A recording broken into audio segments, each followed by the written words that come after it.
Good afternoon, class. Good afternoon, ma'am. Good afternoon, Am I ma'am. audible to all of you? Good afternoon, ma'am. Good afternoon. Am I audible? Yes, Yes, ma'am. ma'am. Okay. So we will discuss our first paper, childhood and growing up. I hope everyone is ready with their Yes, book. ma'am. Yes. Okay. Everyone has Lakshmi books, right? Yes, ma'am. Yes, ma'am. जी ma'am. Okay. So we will discuss our first paper, that is childhood and growing up.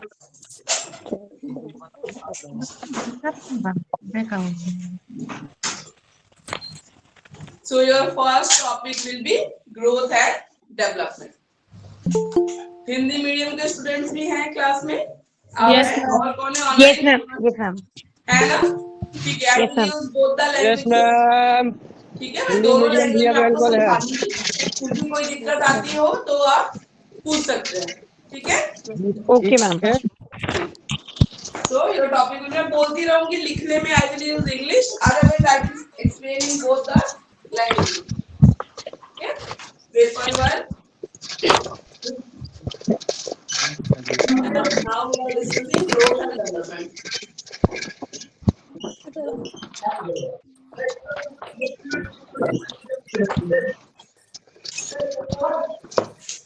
Growth and development.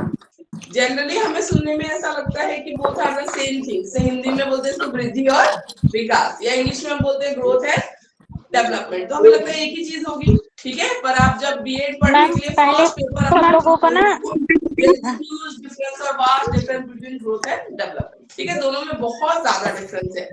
अब इसको समझने के लिए हम एक simple से example से शुरू करते हैं ताकि आपको आसानी all से समझ में आए। student please मान join low sit properly. students are allowed to mute your microphones. Okay, they Please are mute advised to on mute your your microphone microphone. ताकि सबको अच्छे से सुनाई दे बेटा। ठीक है, जब आपको कुछ पूछना होगा then you can unmute. ठीक है, तो ग्रोथ एंड डेवलपमेंट का एग्जांपल हम सिंपल से एग्जांपल से समझ सकते हैं। उसका कॉन्सेप्ट सिंपल से एग्जांपल से समझ सकते हैं।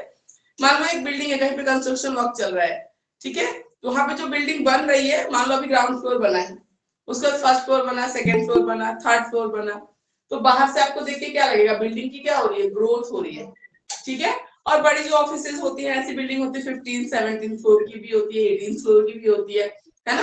तो फ्लोर के नंबर्स बढ़ रहे हैं। ठीक है, तो क्या हो रहा है, ग्रोथ हो रही है, ग्रोथ हो रही है। और मान लो एक जगह घर बना है, वो सिर्फ ग्राउंड फ्लोर है, उसमें फर्स्ट फ्लोर भी नहीं है। ठीक है, पहले जब आपने देखा था सिर्फ वॉल्स थी, बना हुआ था।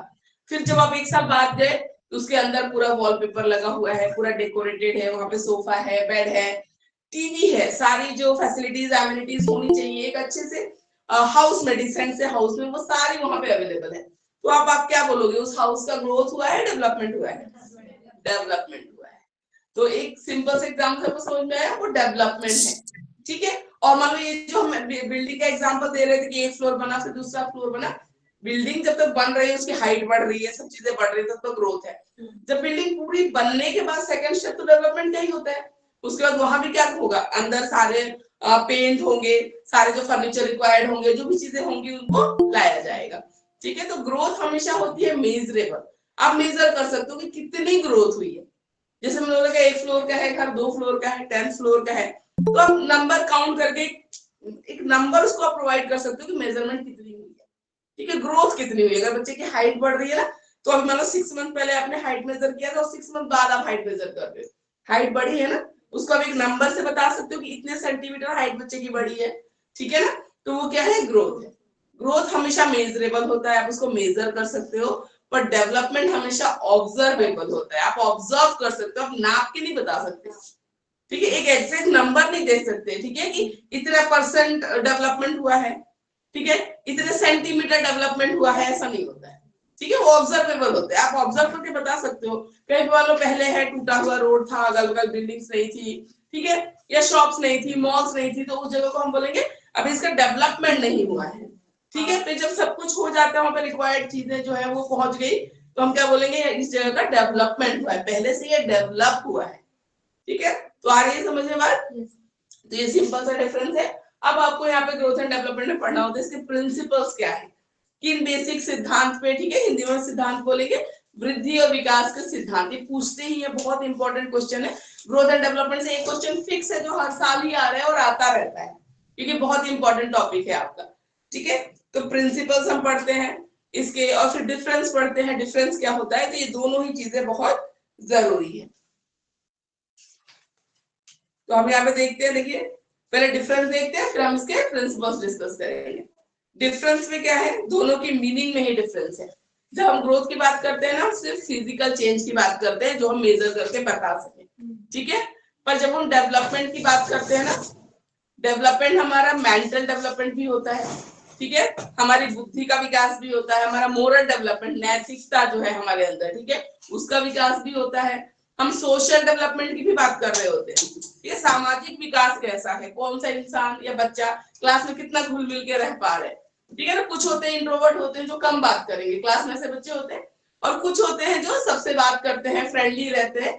तो ये सब डिफरेंट है, विकास के डिफरेंट डिफरेंट पर्सपेक्टिव्स हैं, ठीक है, ये एस्पेक्ट्स आप कह सकते हो डेवलपमेंट के अलग अलग। तो मीनिंग में ही डिफरेंस आ गया आपके, ठीक है, डिफरेंस इन मीनिंग है। फिर continuity of growth and development की क्या डिफरेंस है, ग्रोथ एक टाइम के बाद जाके रुक जाती है, ठीक है, ग्रोथ एक टाइम के बाद जाके स्टॉप हो जाती है, वो लाइफ लॉन्ग कंटिन्यू नहीं हो सकती। पर डेवलपमेंट है ना, ये लाइफ लॉन्ग कंटिन्यू होती है। आप हर समय कुछ ना कुछ नया सीख रहे हो, ठीक है, इससे आपके बुद्धि का भी विकास हो रहा है। हो सकता है जब आप स्कूल कॉलेज में थे तो आप बहुत ज्यादा फ्रेंडली नहीं थे, अपने दोस्तों से नहीं बात करते थे, लेकिन आप वर्क प्लेस में गए, जॉब में गए, वहां पे कुछ ऐसे आपको फ्रेंड्स मिले जो आपसे बातें कर रहे थे, फिर उनके साथ आपकी जो हेजिटेशन थी दूसरों से बात करने की, धीरे धीरे कम हो गई। पर अब आपकी पर्सनालिटी ऐसी है कि आप अच्छे से बात कर लेते हो सारे अपने वर्क प्लेस पे।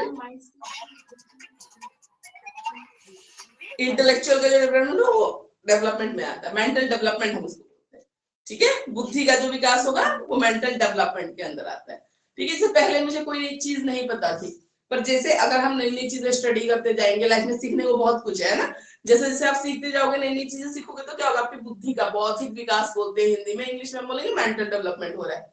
मोरल डेवलपमेंट, छोटे बच्चे को नहीं पता होता ना सही क्या है गलत क्या है, ठीक है, पैर लग मार देंगे किसी को, आपस में खेलते हैं कुछ भी, हम बड़े होते तो हमें पता होता है कि ये पैर लग जाता है तो हमें सॉरी बोलना चाहिए, डिसरेस्पेक्ट होता है, ठीक है, साइन होता है, या हम बिलीव करते हैं कि सबके अंदर ही गॉड है, तो पैर लग रहा है किसी को, दैट्स नॉट गुड। तो ये हमारे नैतिकता का विकास, मोरल डेवलपमेंट, धीरे धीरे हम सीखते हैं क्या सही है क्या गलत है उम्र के साथ साथ। तो डेवलपमेंट है ये कंटिन्यूअसली आपका चलता रहता है, लाइफ लॉन्ग चलता रहता है। ग्रोथ जो है वो एक टाइम के बाद आके स्टॉप हो जाती है, हाइट बढ़ेगी आपके उम्र तक ही बढ़ेगी, ठीक है, एक एज तक ही हाइट बढ़ेगी, उसके बाद जाके स्टॉप हो जाती है, ठीक है। तो ये सारी चीजें होती है। उसके बाद ग्रोथ एंड डेवलपमेंट में जो रिलेशनशिप है, ठीक है, ये कैसे आप डिफाइन कर सकते हैं, कोई बताना चाहेगा।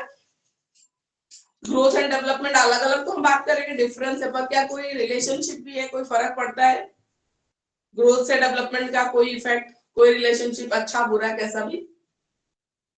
ऑनलाइन स्टूडेंट्स हाँ बताइए आपसे।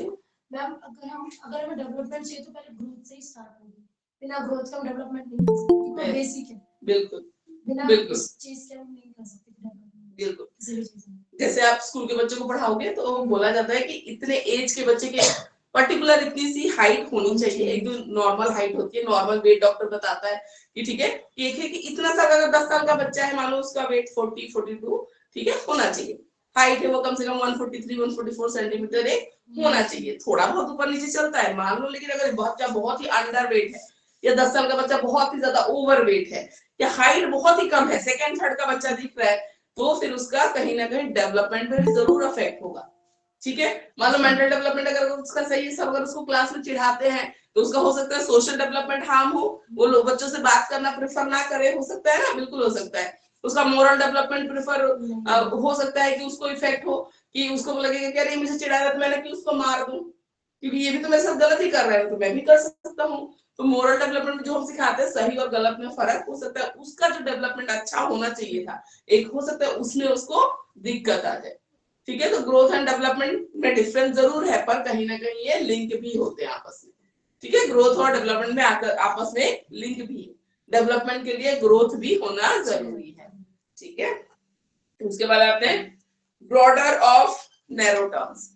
ग्रोथ है हम एक नैरो टर्म में यूज करते हैं, सिर्फ फिजिकल चेंज की बात करते हैं। तो जब हम डेवलपमेंट की बात करते हैं, विकास की बात करते हैं, ब्रॉडर टर्म की बात करते हैं। बहुत सारे हमने बोला ना विकास के बहुत सारे अलग अलग पहलू हैं, उसके बारे में हमने बात की। बौद्धिक आ गया, इसमें नैतिक आ गया, आपका सामाजिक, ठीक है, सोशल, मोरल, इंटेलेक्चुअल, सारे डेवलपमेंट की बात यहाँ पे आ जाती है। उसके बाद क्वांटिटेटिव और क्वालिटेटिव क्या होता है? क्वांटिटी वही बात आ गई जिसको हम मेजर कर सकते हो, क्वांटिटेटिव हो गया, ठीक है, जिसको आप नाप कर बता सकते हो कि कितना बढ़ा कितना घटा। क्वालिटेटिव में हम क्वालिटी की बात करते हैं, क्वालिटी कितनी इंप्रूव हुई है, तो वो होता है डेवलपमेंट के केस में, ठीक है। तो ग्रोथ है डेवलपमेंट।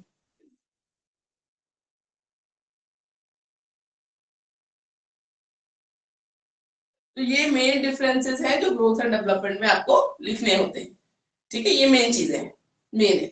इसको आपको डिटेल में लिखना होगा जब लॉन्ग क्वेश्चन में पूछते हैं, तो वो धीरे धीरे नोट्स वगैरह दिए जाएंगे, ठीक है ना, तो उसमें से आप कर लेना, कोई दिक्कत नहीं। अभी मेनली समझ लो आप लोग टॉपिक लिखना क्या है।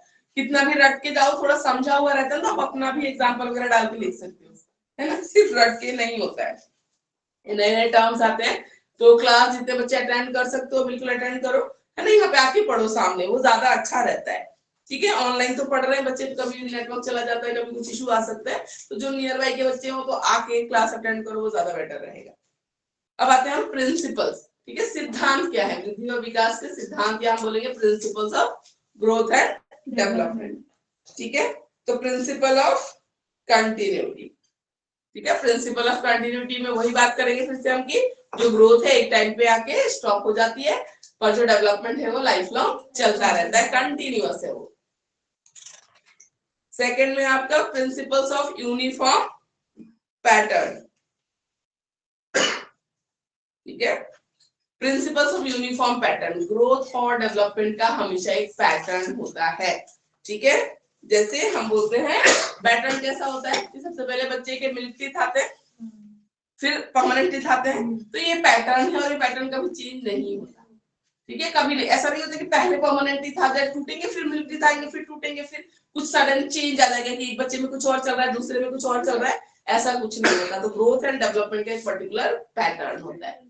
एक पैटर्न और होता है, इसको बोलते हैं सेफालोकॉर्डल। सेफालोकॉर्डल का मतलब होता है हेड टू टो, ठीक है। बच्चा जब आफ्टर बर्थ होता है ना, धीरे धीरे जब बड़ा होता है तो पहले वो सबसे पहले अपने सर पे कंट्रोल करना सीखता है, छोटा सा होता है जब 1 मंथ 2 मंथ का, तो जब उसके रैटल या उसके खिलौने या चाबी या कभी टॉयज की आवाज आएगी ना, तो पहले उसका सर पे कंट्रोल आता है, वो घूम के देख सकता है कि किधर से आवाज आ रही है, मम्मी की आवाज किधर से आ रही है, पापा की आवाज किधर से आ रही है। तो सबसे पहले अपने हेड पे कंट्रोल करना सीखता है, फिर सीखता है अपने नेक पे कंट्रोल करना, ठीक है। फिर हाथों से चीजें पकड़ता है, हाथ पैर फिर पकड़ना सीखता है, तुम कुछ पकड़ा दोगे ना तो वो होल्ड कर लेगा ऐसे, ठीक है। लास्ट में क्राउलिंग सीखता है, नीज पे आता है, क्राउलिंग सीखता है, फिर एकदम एंड में पैरों पे खड़ा होकर चलना सीखता है। तो ये पैटर्न है डेवलपमेंट का, ठीक है, और ये कभी चेंज नहीं होता, सेफालोकॉर्डल, ठीक है। एक और पैटर्न होता है, ठीक है, उसमें होता है सेंटर टू पेरिफेरी। जो भी डेवलपमेंट होता है ना, पहले सेंट्रल पार्ट में होता है, बीच में, फिर किनारों तक जाता है। इसमें हम बोलते हैं जैसे जब बच्चा डेवलप हो रहा होता है मदर रूम के अंदर, पहले हार्ट बनता है, लंग्स बनता है, जो मेन जो सेंटर एरिया में, फिर बाद में ये सब पार्ट्स डेवलप होते हैं, किनारे वाले पार्ट्स बाद में, सेंटर वाले पहले, ठीक है। तो ये ग्रोथ एंड डेवलपमेंट का पैटर्न है जो हमेशा हर इंडिविजुअल में, हर बच्चे में, ठीक है, सेम ही चलता है, कभी अलग नहीं होता। कि कभी ऐसा देखा है कि बच्चा पहले चलना सीख जाए और फिर आवाज में अपना सर घुमा रहा है, ऐसा तो कभी नहीं होता ना। हाँ, तो वो फिक्स है, उसको बोलते हैं सेफालोकॉर्डल बोलते हैं, ठीक है। पेरिफेरल बोलते हैं सेंटर से पेरिफेरी तक, किनारे तक वो डेवलपमेंट होता है। तो हिंदी इंग्लिश दोनों बच्चे कंफर्टेबल है, कोई दिक्कत तो नहीं है, ठीक है।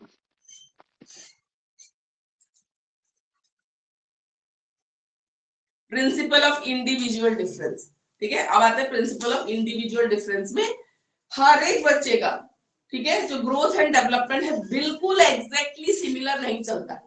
चलता है, ऐसा होता है क्या कि सबका बिल्कुल एक जैसा चल रहा हो? इंटेलेक्चुअल डेवलपमेंट भी बराबर चल रहा है, आपकी क्लास में अगर 30 बच्चे हैं तो सब एक जैसे बराबर है, सबका सोशल बिहेवियर एक जैसा है, या मोरल डेवलपमेंट सबका एक जैसा है, होता है? नहीं होता है।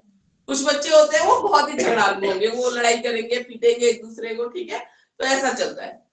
कुछ बच्चे होंगे, ठीक है, वो फ्रेंडली होंगे, कुछ बच्चे कम बोलते होंगे। तो इंडिविजुअल डिफरेंस का पैटर्न आता है ग्रोथ एंड डेवलपमेंट में, ठीक है। हर बच्चे का ग्रोथ एंड डेवलपमेंट अलग अलग होता है। अब इसमें बहुत सारे फैक्टर्स आ जाते हैं। उसमें दो फैक्टर होते हैं, एक तो होता है हेरेडिटिकल, ठीक है, मदर फादर के कैसे जीन आए हैं उसके अंदर, मदर फादर कैसे हैं, उनकी हाइट कैसी थी, मान लो दोनों ही अगर, या उनके आगे जनरेशन में दादी नानी भी है या दादा दादी है, उनकी हाइट भी कम कम रही है, तो बच्चा सडनली बहुत लंबा नहीं जाएगा। होता है ना, तो जीन्स का फर्क पड़ता है, एनवायरमेंट का फर्क पड़ता है, ठीक है ना। कहीं उसके साथ कुछ एक्सीडेंट तो नहीं हो गया था जब उसकी मदर प्रेग्नेंट थी, या आफ्टर बर्थ कुछ भी हैपनिंग तो नहीं हुई है। बहुत सारे कंडीशंस आ जाते हैं, कंडीशंस की बात हम बाद में करेंगे। अभी हमें ये देखना है प्रिंसिपल्स में, ये कि प्रिंसिपल ऑफ इंडिविजुअल डिफरेंस, ठीक है। Every child has different pattern for growth and development. उसके बाद हम आते हैं principle of joint product of heredity and environment. आगे इसी की हम बात कर रहे थे, ठीक है। मान लो हेरेडिटिकली बच्चा अच्छा है, मतलब उसके जो फैमिली मेंबर्स हैं वो, मान लो हाइट की एग्जांपल लेते हैं, हाइट का सब लंबे हैं, पर बच्चा आफ्टर बर्थ क्या हुआ कि कुछ प्रॉब्लम आ गई, मान लो मदर घर पे नहीं रहती थी, ठीक है, जो केयर टेकर था उसने ठीक से ध्यान नहीं दिया, बच्चा माल न्यूट्रिशन हो गया, उसको जो जितना भी अच्छा हेल्दी फूड मिलना चाहिए था, खाना मिलना चाहिए था जो बच्चे को होता है, वो नहीं मिला किसी भी रीजन से। कोई घर पे रहता नहीं था, बना के नहीं दे पाया, कोई भी रीजन हो सकता है XYZ, पर रीजन का रिजल्ट क्या आया, उस बच्चे को प्रॉपर जो डाइट मिलनी चाहिए थी वो नहीं मिली, तो क्या उसकी ग्रोथ उतनी ही होगी जितने पेरेंट्स की हुई थी या ग्रैंड पेरेंट्स की हुई थी, नहीं होगी, ठीक है। तो ग्रोथ एंड डेवलपमेंट हमेशा एक जॉइंट प्रोडक्ट होता है हेरेडिटी और एनवायरमेंट, ठीक है। और अगर मान लो कि सब कुछ ठीक रहता, जीन भी अच्छा है, उसके घर में सबकी हाइट लंबी है, उसको खाना भी अच्छा दिया गया, टेक केयर अच्छी हुई है, तो बच्चा भी ऑब्वियसली उसकी जो ग्रोथ एंड डेवलपमेंट होगी वो अच्छी होगी, जैसे उसके पेरेंट्स की है, जैसे उसकी ग्रैंड पेरेंट्स की है, वैसी होगी, ठीक है। और कभी कभी क्या होता है कि मान लो बाकी सब चीजें हैं, जैसे घर में सब फिट हैं और बच्चा बहुत ज्यादा बीमार रहता है, उसमें भी यही केस आ जाएगा, joint product of heredity and environment. Genetically मान लो उसको कोई बीमारी नहीं, बोलते ना डायबिटीज होता है फैमिली में हो जाता है, ठीक है, ऐसी बहुत सारी बीमारियां होती हैं जो जेनेटिकल होती हैं, अगर फैमिली में किसी को है तो ऑब्वियसली हो जाता है, बच्चे को हो जाता है। लेकिन मान लो कोई है बीमारी ऐसी नहीं थी और नया डेवलप हुआ है, ठीक है, तो क्या हुआ, एनवायरमेंट का इफेक्ट है, आपका लाइफ स्टाइल खराब है। आज तक भी मान लो अगर किसी के पेरेंट को, ग्रैंड पेरेंट को शुगर वुगर नहीं रहा, डायबिटीज नहीं रहा, किसी को नहीं रहा, पर अब आपको जाके हो रहा है, या आपके से जो आगे की जनरेशन है उनको कुछ हो रहा है, तो वो है बिल्कुल जो लाइफस्टाइल चेंजेस है ना उसकी वजह से हो गया। सारा टाइम ऑफिस में बैठ के काम करना है, एक्सरसाइज कम हो रही है, मेटाबॉलिज्म कम है, ठीक है, तो ये सारी चीजें हैं जिसकी वजह से उनको ये डिजीज हो गई। तो ग्रोथ एंड डेवलपमेंट हमेशा हेरेडिटी और एनवायरमेंट दोनों का जॉइंट प्रोडक्ट रहता है, दोनों का उस पर इफेक्ट रहता है। सिर्फ एनवायरमेंट भी नहीं कुछ कर सकता अच्छा एनवायरमेंट अगर हेरेडिटिकली कोई दिक्कत है, ठीक है, और हेरेडिटिकली अगर सब कुछ अच्छा चल रहा है तो जरूरी नहीं सब अच्छा चलेगा, अगर एनवायरमेंट खराब मिलता है तो प्रॉब्लम आ जाती है, ठीक है। जैसे बहुत सारी बीमारियों के बारे में आप आगे चल के पढ़ोगे, तो क्या होता है सर्जरी के टाइम पे कभी कभी डॉक्टर्स एक ऐसे फोर्सेप होता है, उसको बोलते हैं ना, हेड जब बाहर आता है ना, बेबी को उसको पकड़ के खींचने के लिए यूज करते हैं, तो कभी कभी डॉक्टर को इनएक्सपीरियंस हो, उनको पता नहीं कि हेड पे कितना प्रेशर डाल के बच्चे को बाहर निकाले, वो अगर ज्यादा प्रेशर पड़ा ना तो उसकी ब्रेन के नर्व दब जाते हैं, उस बच्चे में आप बहुत मल्टीपल डिसऑर्डर्स आपको देखने को मिल सकते हैं, ठीक है। हो सकता है बच्चा मेंटली, ठीक है, डिस्टर्ब हो, ठीक है, उसका मेमोरी ना रहता हो, स्लो लर्नर हो सकता है, कुछ भी होता है, एनी टाइप ऑफ प्रॉब्लम हो सकती है। हो सकता है उसको मूवमेंट में दिक्कत आए क्योंकि ब्रेन सारे चीजों को कंट्रोल करता है, ठीक है, तो मूवमेंट वाले हिस्से में अगर दिक्कत आ जाती है तो उसको मूवमेंट में भी दिक्कत आती है, फिर उस चलने फिरने में बहुत जर्की मूवमेंट्स हो जाते हैं, हिलते डुलते रहते हैं, प्रॉपर जो हैंड आई कोऑर्डिनेशन या हैंड हमारा जो कोऑर्डिनेशन होता है लेग्स का, आंखों से हम देखते हैं कि यहाँ चल रहा है, हम यहाँ पैर रख लेते हैं, हमारे लिए बहुत इजी है क्योंकि हम नॉर्मल है ना। लेकिन अगर उस बच्चे को मूवमेंट वाला हिस्सा जो ब्रेन से कंट्रोल होता है अगर वहां पे दिक्कत आएगी तो उसको नहीं पता लगेगा कि कहाँ मुझे पैर रखना है और कैसे मुझे चलना है, फिर वो जर्की मूवमेंट्स होती है, हिलती डुलती, ठीक है, प्रॉपर वो फिर बैलेंस बना के चल नहीं पाते हैं, तो बहुत सारे रीजन होते हैं ऐसे। उसके बाद हम आते हैं प्रिंसिपल ऑफ टोटल डेवलपमेंट।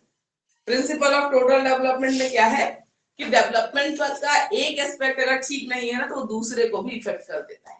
जैसे अगर बच्चा फिजिकल डेवलपमेंट की बात करें, फिजिकली फिट नहीं है, अक्सर बीमार रहता है, बीमार रहेगा तो वो स्कूल नहीं जा पाएगा, स्कूल नहीं जा पाएगा तो जितना भी स्कूल में पढ़ाया जा रहा है वो सब कुछ ग्रैब नहीं कर पाएगा, तो उसका इंटेलेक्चुअल डेवलपमेंट हार्म होगा, ठीक है। हो सकता है बच्चा इंटेलिजेंट हो पर अगर वो समझ नहीं पा रहा है, जा नहीं पा रहा है, बीमार रहता है तो बच्चा वैसे चिड़चिड़ा हो जाता है, हमें तकलीफ होती है, हम बीमार पड़ जाते हैं, हम भी चिड़चिड़े हो जाते हैं। जब ठीक नहीं लगता तो ऐसा लगता है कोई कुछ भी बोल रहा है ना, अरे क्यों बोल रहे हो, मत बोलो, ऐसा लगता है ना कि मत बोलो, मुझे ठीक नहीं लग रहा अंदर से तो मत बोलो मेरे से, कोई कुछ भी मत बोलो, तो बच्चा भी चिड़चिड़ा हो जाएगा। अब उस चिड़चिड़े जब उसको लगेगा, चिड़चिड़ापन लगेगा और वो स्कूल जाएगा तो कोई कुछ बोलेगा, मैम ने डांट दी, और रोता भी लगता, ठीक है, उसको ऐसा लगेगा कि मैं आज तो आया था, मैम ने आज मुझे डांट दिया, काम के लिए डांट दिया, किसी चीज के लिए डांट दिया, या बच्चे ने कुछ बोल दिया, है ना, तो बच्चा हैप्पी फील नहीं करेगा, उससे उसका सोशल डेवलपमेंट भी इफेक्ट हो गया। कि जो बच्चे रोज स्कूल आते हैं वो आपस में तो फ्रेंड्स रहेंगे, जो बच्चा कभी कभी जा रहा है उसको तो कोई बिठाना भी नहीं चाहता अपने साथ, बिल्कुल होता है कि हर 2 दिन पे अगर बच्चा एब्सेंट है, हर 2 दिन पे एब्सेंट है, कोई नहीं बिठाएगा, लास्ट में अकेला बैठा हुआ मिलता है, फिर होता है ना ऐसा। तो इसलिए बोलते हैं कि डेवलपमेंट जो है वो टोटल डेवलपमेंट, अगर कोई एक एस्पेक्ट हार्म होता है, दिक्कत आती है, तो उसका इफेक्ट हमें दूसरे डेवलपमेंट के एस्पेक्ट में भी देखने को मिलता है, तो ये चीज होती है। उसके बाद आता है principle of maturation and learning.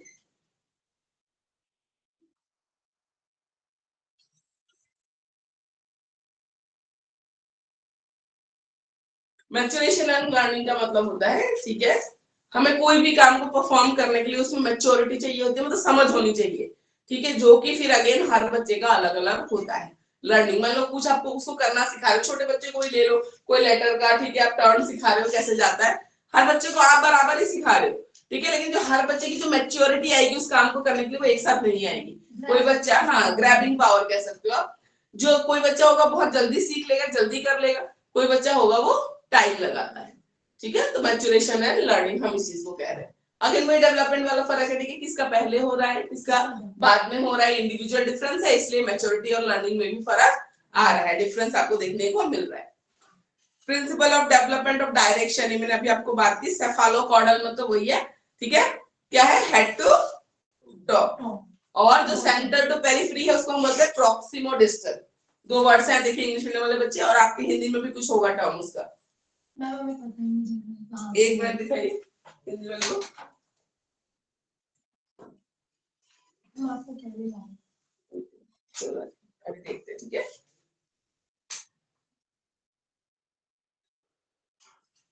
विकास का सिद्धांत तो ये रहा, ये देखो अंदर से बाहर की ओर है ना, सेंटर टू पेरिफेरी यहाँ पे, ठीक है, ऊपर से नीचे की ओर, ये देखो सेफालोकॉर्डल, पेज नंबर है हिंदी में आपका पेज नंबर 4 है, ठीक है, यहाँ पे देखिए सिद्धांत डिस्कस कर रहे हैं ना, तो ये रहा सिद्धांत, पॉइंट्स आगे पीछे होते होंगे वही पे से, ऊपर से नीचे की ओर, अंदर से बाहर की ओर, ऊपर से नीचे हमने हेड टू टो की बात की, अंदर से बाहर centre to periphery, proximodistal बोलते हैं इसको, ठीक है, तो यहाँ पे है दिया हुआ देखिए,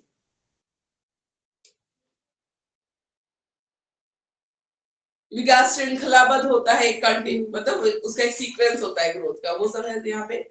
मास टू स्पेसिफिक, ठीक है, मास टू स्पेसिफिक का मतलब होता है हिंदी में जो दिया हुआ है, पहले जो होता है ओवरऑल बच्चों का एक जैसा ही ऑलमोस्ट डेवलपमेंट होता है, फिर जाके स्पेसिफिक, हर बच्चे में कुछ क्वालिटी होती है वो जो अलग होती है, तो स्पेसिफिक डेवलपमेंट बाद में होता है, पहले मास होता है, ठीक है,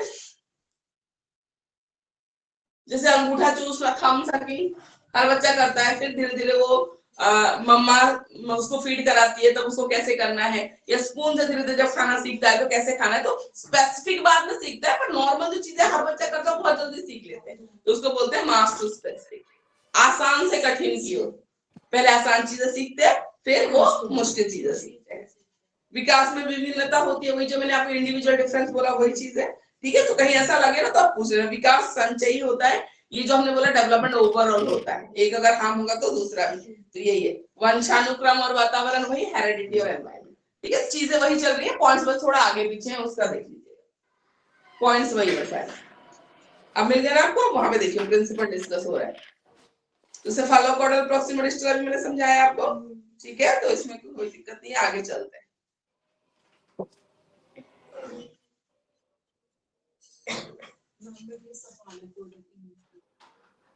देखिए यहाँ पे है, देखो लव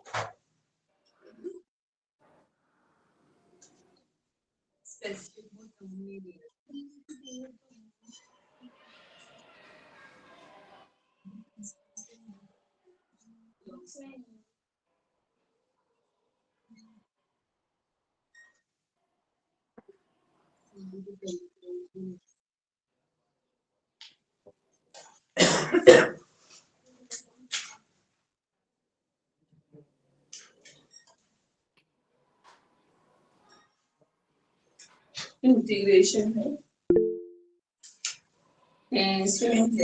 कोई बात नहीं, नाम आपको पता होना चाहिए, ठीक है ना, क्योंकि आगे हम नोट्स वगैरह भेजेंगे ना, तो जरूरी नहीं यही वाला, हम भी आपको भेजेंगे नोट्स, तो आपको वो ज्यादा बेटर रहता है, वो हम भेजेंगे बाद में, तो याद आपको वहां से करना है, तो पता तो होना चाहिए ना कि वर्ड्स क्या है, ठीक है। जरूरी नहीं है, हमें जो चीजें लगेंगी ना कि हमें कम है और आपको एग्जाम के हिसाब से थोड़ा लॉन्ग लिखना चाहिए, तो हम भेज भी देते हैं आपको फर्स्ट ईयर वालों को, सेकेंड ईयर वाले तो कर लेते हैं अपने आप, पर आप लोगों को हम भेज भी देते हैं, जो चीज हमें रिक्वायर्ड लगेंगे हम भेजते भी रहेंगे साथ के साथ, ठीक है। तो पता होना चाहिए, उसके सेफालोकॉर्डल हो गया हेड टू टो, और प्रॉक्सिमा डिस्टल हो गया सेंटर टू पेरिफेरी, ठीक है, किनारों की तरफ।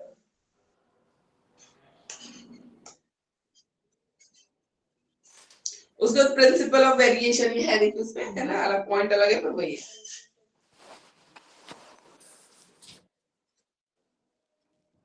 जैसे principle of variation in rate of growth and development, rate of growth development में जो रेट होता है, जैसे फिजिकल ग्रोथ है, फिजिकल डेवलपमेंट है, मेंटल डेवलपमेंट है, सब एक ही रेट में नहीं चलता है। जब बच्चा छोटा होता है ना, उसकी जो फिजिकल डेवलपमेंट है उसका जो रेट है वो ज्यादा होता है, फास्ट होता है ना, बिल्कुल कंट्रोल, जैसे मतलब हेड को कंट्रोल करना सीखा, फिर हाँ 6 मंथ्स में वो क्राउलिंग सीख जाएगा, 1 ईयर प्लस में वो चलना सीख जाएगा, तो फिजिकल डेवलपमेंट बहुत फास्ट होता है। क्या उतनी ही फास्ट उसका मेंटल डेवलपमेंट होता है? नहीं, ठीक है, एकदम से नहीं पैदा होते ही टेबल सीख गया और 1 साल के बाद प्लस माइनस सॉल्व करने लग गया, ऐसा नहीं होता है, उसका स्लो होता है। सोशल डेवलपमेंट का और स्लो होता है, जैसे जैसे वो 3 साल के बाद स्कूल जाएगा, लोगों से इंटरेक्ट करेगा, तो डेवलपमेंट के हर एक एस्पेक्ट का जो रेट है, ठीक है, डेवलपमेंट का वो अलग अलग होता है, आपस में भी इनका अलग अलग रेट होता है, ठीक है। तो ये चीज है वेरिएशन का। Principle of predictability of development, predictability of development होता है कि किसी बच्चे की ग्रोथ एंड डेवलपमेंट को देख के आप बता सकते हो कि बच्चा आगे चल के कैसा करेगा या कैसा रहेगा, इसका डेवलपमेंट बता सकते हैं। मान लो कोई बच्चा बहुत ही स्लो चल रहा है, ठीक है, तो प्रॉब्लम वाली बात हो जाती है, फिर हमें लगता है इतना तो हो जाना चाहिए था, कोई दिक्कत तो नहीं है, जो हम प्रेडिक्ट कर सकते हैं। या बच्चा बहुत फास्ट चल रहा है, जल्दी जल्दी सब कुछ कर रहा है, जल्दी सीख रहा है, तो हम, या बच्चा देखो तुम क्लास में जाओगे पढ़ाओगे, बच्चा जो ब्रिलियंट होगा हम प्रेडिक्ट करते नहीं आगे चल के कुछ कर लेगा, ठीक है, तो ये चीज होती है। या स्लो लर्नर है तो हम कहते हैं कि नहीं आगे भी इसको बहुत मेहनत की जरूरत है, तो प्रेडिक्टेबिलिटी हम उसको बोल रहे हैं। हमेशा डेवलपमेंट जनरल टू स्पेसिफिक होता है, ठीक है, जैसे अभी हमने बोला कि थम्स अप करना पहले सीख गया, जनरल है, हर बच्चा कर रहा है, पर धीरे धीरे जब स्पून से खाना हुआ या मदर फीड कराएगी तो पर्टिकुलर कैसे उसको करना है वो धीरे धीरे बच्चा सीखता है, स्पेसिफिक बाद में होता है, जनरल पहले करता है और स्पेसिफिक हमेशा बाद में होता है। या और भी आप देख लो, लर्निंग का देख ले, मेंटल डेवलपमेंट का केस देखे, तो जनरल जो चीजें हैं, ठीक है, वो पहले बताई जाती है बच्चों को, क्योंकि बच्चा जनरल चीजें पहले सीखता है, ठीक है, उसके बाद पर्टिकुलर कोई भी चैप्टर आप ले लो, तो जनरल इंट्रोडक्शन आप देते हो ना जब पढ़ाने जाते हो, ठीक है, हम जनरल इंट्रोडक्शन देते हैं, उसके बाद उसके अंदर क्या स्पेसिफिक चीजें हैं वो हम बताते हैं। पहले से मान लो नाउन पढ़ाना है, तो पहले आप बताओगे ना नाउन क्या होता है, ठीक है, ये सब चीजें समझाने के बाद टाइप्स ऑफ नाउन तो बाद में ही सिखाओगे ना, ऐसा तो नहीं होता कि जाते ही हमने स्पेसिफिक बता दिया, ठीक है, कॉमन नाउन क्या होता है, प्रॉपर नाउन क्या होता है, फिर हम बताएं लास्ट में कि नाउन क्या होता है, ऐसा नहीं होता, पहले जनरल होता है फिर स्पेसिफिक होता है, ठीक है। उसके बाद आपका आता है प्रिंसिपल ऑफ इंटीग्रेशन, तो मैंने बताया वही जो ओवरऑल है, ठीक है, इंटीग्रेट होता है। Principle of cumulation and recapitulation, ठीक है, क्यूमुलेशन मतलब टोटलिटी, ठीक है, जो हम बोल रहे हैं डेवलपमेंट टोटल होता है, अगर हमने बोला इससे इसका अगर फिजिकल डेवलपमेंट हार्म हुआ है तो उसका मेंटल सोशल और ठीक है हर चीज में फर्क पड़ेगा, मोरल में भी पड़ सकता है। मैंने बोला ना कि किसी ने चिढ़ाया उसने मार दिया, उसने ये नहीं सोचा कि गलत है कि सही है, चिढ़ा रहा है, इसको गुस्सा आ रहा है, चिड़चिड़ कर रहा है, ठीक है, वो खुद ही अच्छा नहीं है, अंदर से उसको फील नहीं हो रहा, उसने पीट दिया उसको, ठीक है, तो ये चीज है क्यूमुलेशन। रिकैपिचुलेशन क्या है, बचपन में जो डेवलपमेंट का पैटर्न होता है, ठीक है, वही सेम पैटर्न जाके ओल्ड एज में रिपीट हो रहा होता है, बोलते हैं ना बच्चे और बूढ़े एक बराबर होते हैं, रिकैपिचुलेशन मतलब रिवाइज होना। तो हमारे लाइफ साइकिल में वो फेज आता है जहां पे जैसे बच्चे को संभालना पड़ता है वैसे ही ओल्ड एज के पीपल को संभालना पड़ता है, ठीक है, तो इसलिए बोलते हैं रिकैपिचुलेशन, रिवाइज होता है। हमारे लाइफ साइकिल में ऐसा स्टेज आता है जो हमें लगता है बच्चों को जैसे हम करते हैं वैसे ही ओल्ड एज के लोगों को करना पड़ता है, उसको हम बोलते हैं रिकैपिचुलेशन। और चीजें हैं जैसे सेल्फ लव जो होता है, जो बचपन में सिर्फ मैं होता है ना कि मेरे को ये चाहिए, मम्मी मुझे दिला दो, मैं वाला इनफेंसी वाला सेल्फ लव होता है, वो फिर कब जाके जाग जाता है, फिर वो जाता है एडोलसेंस में जाके जाग जाता है, रिकैपिचुलेशन, हमारे लाइफ साइकिल में चीजें कहीं ना कहीं अपने आप को रिपीट कर रही होती है। एडोलेसेंट जो बच्चा होता है उसको लगता है ना मुझे तो सब पता है, मैं ऐसे ही कपड़े पहनूंगा, मम्मी ने डांट दिया, ठीक है, किसी ने कुछ बोल दिया तो बच्चे नाराज हो जाते हैं, मम्मी ये तो फैशन है आपको पता नहीं है, बोलते हैं ना। तो उसमें भी अपना सेल्फ लव बहुत, मुझे अच्छा दिखना है, मुझे अच्छे कपड़े पहनने हैं, है ना, क्लास में मुझे सब अच्छा बोले, तो ये चीज होती है। तो कहीं ना कहीं जो बचपन में हमारा सेल्फ लव रहता है वो फिर से एडोलेसेंट में आगे जाके फिर से हमारा वो सेल्फ लव जाग जाता है बच्चों में, ठीक है। तो ये चीज होती है। तो रिकैपिचुलेशन इसलिए बोल रहे हैं कि लाइफ साइकिल में अपनी कुछ जो स्टेजेस है हमारी लाइफ की वो रिपीट करती है अपने आप को। रिकैपिचुलेशन मतलब रिवाइज करना, रिपीट करना, ठीक है, ये मतलब होता है।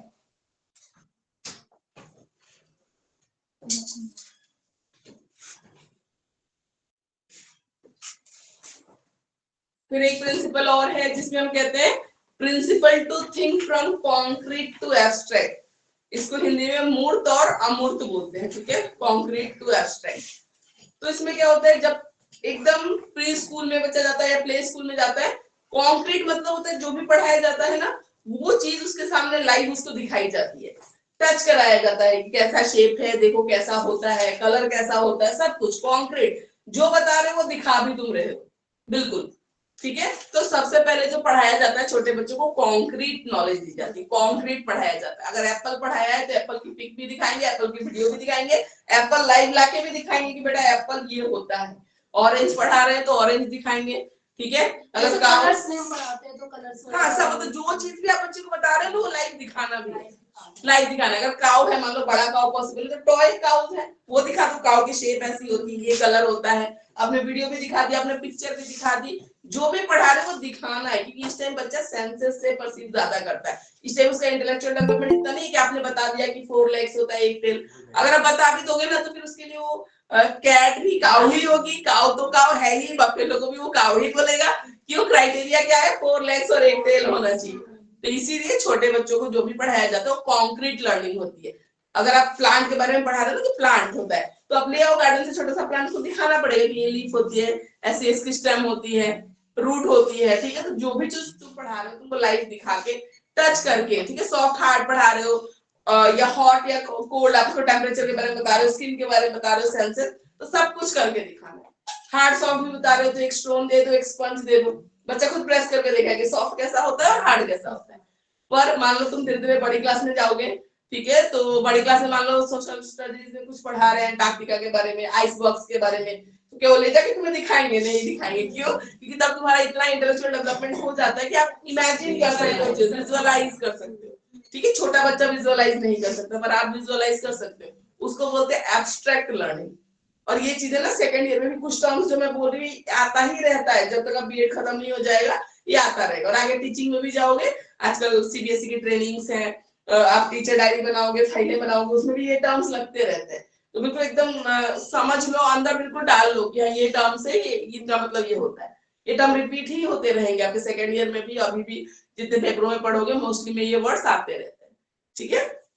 कॉन्क्रीट एब्स्ट्रैक्ट को हिंदी में मूर्त और अमूर्त बोलेंगे, ठीक है। कॉन्क्रीट होता है जो भी आप पढ़ोगे उसको आप विजुअलाइज कराना है, आपको कराना है, आप उसको लाइव ऑब्जेक्ट दिखा दो, आप उसको पिक्चर दिखा दो, टॉय दिखा दो, उस चीज की सब कुछ आपको दिखाना है। कलर ऐसा होता है, ये चीज होती है, नहीं तो वही बात हो जाती है, ठीक है, कि बच्चा जब मम्मा मम्मा बोलना सीखता है, दादी भी मम्मा ही है, मौसी भी मम्मा ही है, ठीक है, बुआ भी मम्मा ही है, सबको पहले मम्मा मम्मा ही बोलते हैं, सर पापा बोलते हैं तो सारे मेल पर्सन पापा ही होते हैं, फिर धीरे धीरे सीखते हैं कि ये दादू हैं, ये चाचू हैं, ये पापा हैं, ठीक है। तो ये चीज होती है, कॉन्क्रीट टू एब्स्ट्रैक्ट होता है। Principle of outer control to inner control. छोटे होते हैं इनको खुद को तो कुछ समझ होता है, कुछ नहीं होता। छोटे बच्चे जैसे तुम सिखाओगे समझाओगे, तो पहले जो बच्चों का कंट्रोल होता है वो किसके हाथ में होता है? मदर फादर के या फैमिली मेंबर्स के हाथ में होता है, आउटर कंट्रोल होता है। पर जैसे जैसे हम बड़े होते जाते हैं हमारा कंट्रोल इनर हो जाता है। हमें हर कोई, तुम ऑफिस जा रहे, मम्मी पापा नहीं जा रहे पीछे पीछे देखने, तुम कॉलेज जाओगे, जब बड़े हो जाओगे कोई नहीं जा रहा देखने, तुम जा रहे हो, तुम्हें पता है तुम क्या कर रहे हो। तो उस टाइम पे जो सही गलत का डिसीजन होता है या कोई भी डिसीजन लेना हो तो तुम्हारा इनर, तुम अपने आप लेते हो, फिर वहां तुम्हें कोई गाइड करने वाला नहीं है, ठीक है। तो पहले तो आउटर होता है, बाहर के लोग समझाते हैं, तुम्हें कंट्रोल करते हैं, बताते हैं, बाद में धीरे धीरे कंट्रोल कैसा हो जाता है? इनर हो जाता है, आपको अपने आप ही करना होता है, सेल्फ कंट्रोल हो जाता है। उसके बाद हम आते हैं प्रिंसिपल ऑफ कोरिलेशन। कोरिलेशन में अभी मैंने जैसे बताया कि अगर मान लो हैंडीकैप बच्चा है, ठीक है, स्कूल कम जा पाता है, नहीं जा पाता है, तो उसका सोशल डेवलपमेंट भी ऑटोमेटिकली हार्म होगा। तो यही चीज है। और बीएड में सबसे इंपॉर्टेंट बात है, सीख लो, पहली क्लास है, एक ही पॉइंट घूमता रहता है, नाम बदल बदल के, ठीक है ना, कोई इंटीग्रेशन बोलेंगे, फिर क्यूमुलेशन बोलेंगे, चीजें वही है, अलग अलग एग्जाम्पल लगाओ, लिखनी वही चीज है। तो ये समझ लो, अभी तक तुमने जितने भी पढ़ा इंटीग्रेशन क्यूमुलेशन का तो 3 बार हम बोल चुके हैं उसी चीज को, समझ में आ रही बात? तो ये मूल मंत्र है बीएड का, यही है, ठीक है। लैंग्वेज को घुमाते रहो, जितना घुमा सकते हो, चीजें वही चल रही होती है। 3 पॉइंट तो हमारा सेम ही है, बाकी अलग थे, पर 3 पॉइंट क्यूमुलेशन बोल दिया, इंटीग्रेशन बोल दिया, या एस्पेक्ट बोल दिया, जो इफेक्ट करते हैं, तो बात तो वही है ना अल्टीमेटली। तो ये चीज होती है।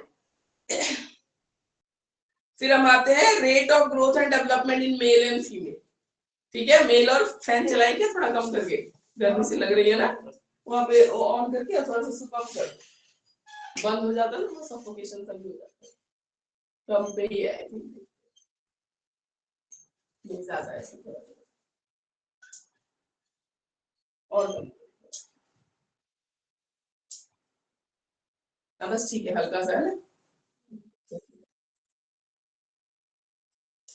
एक बढ़ा देगा थोड़ा सा,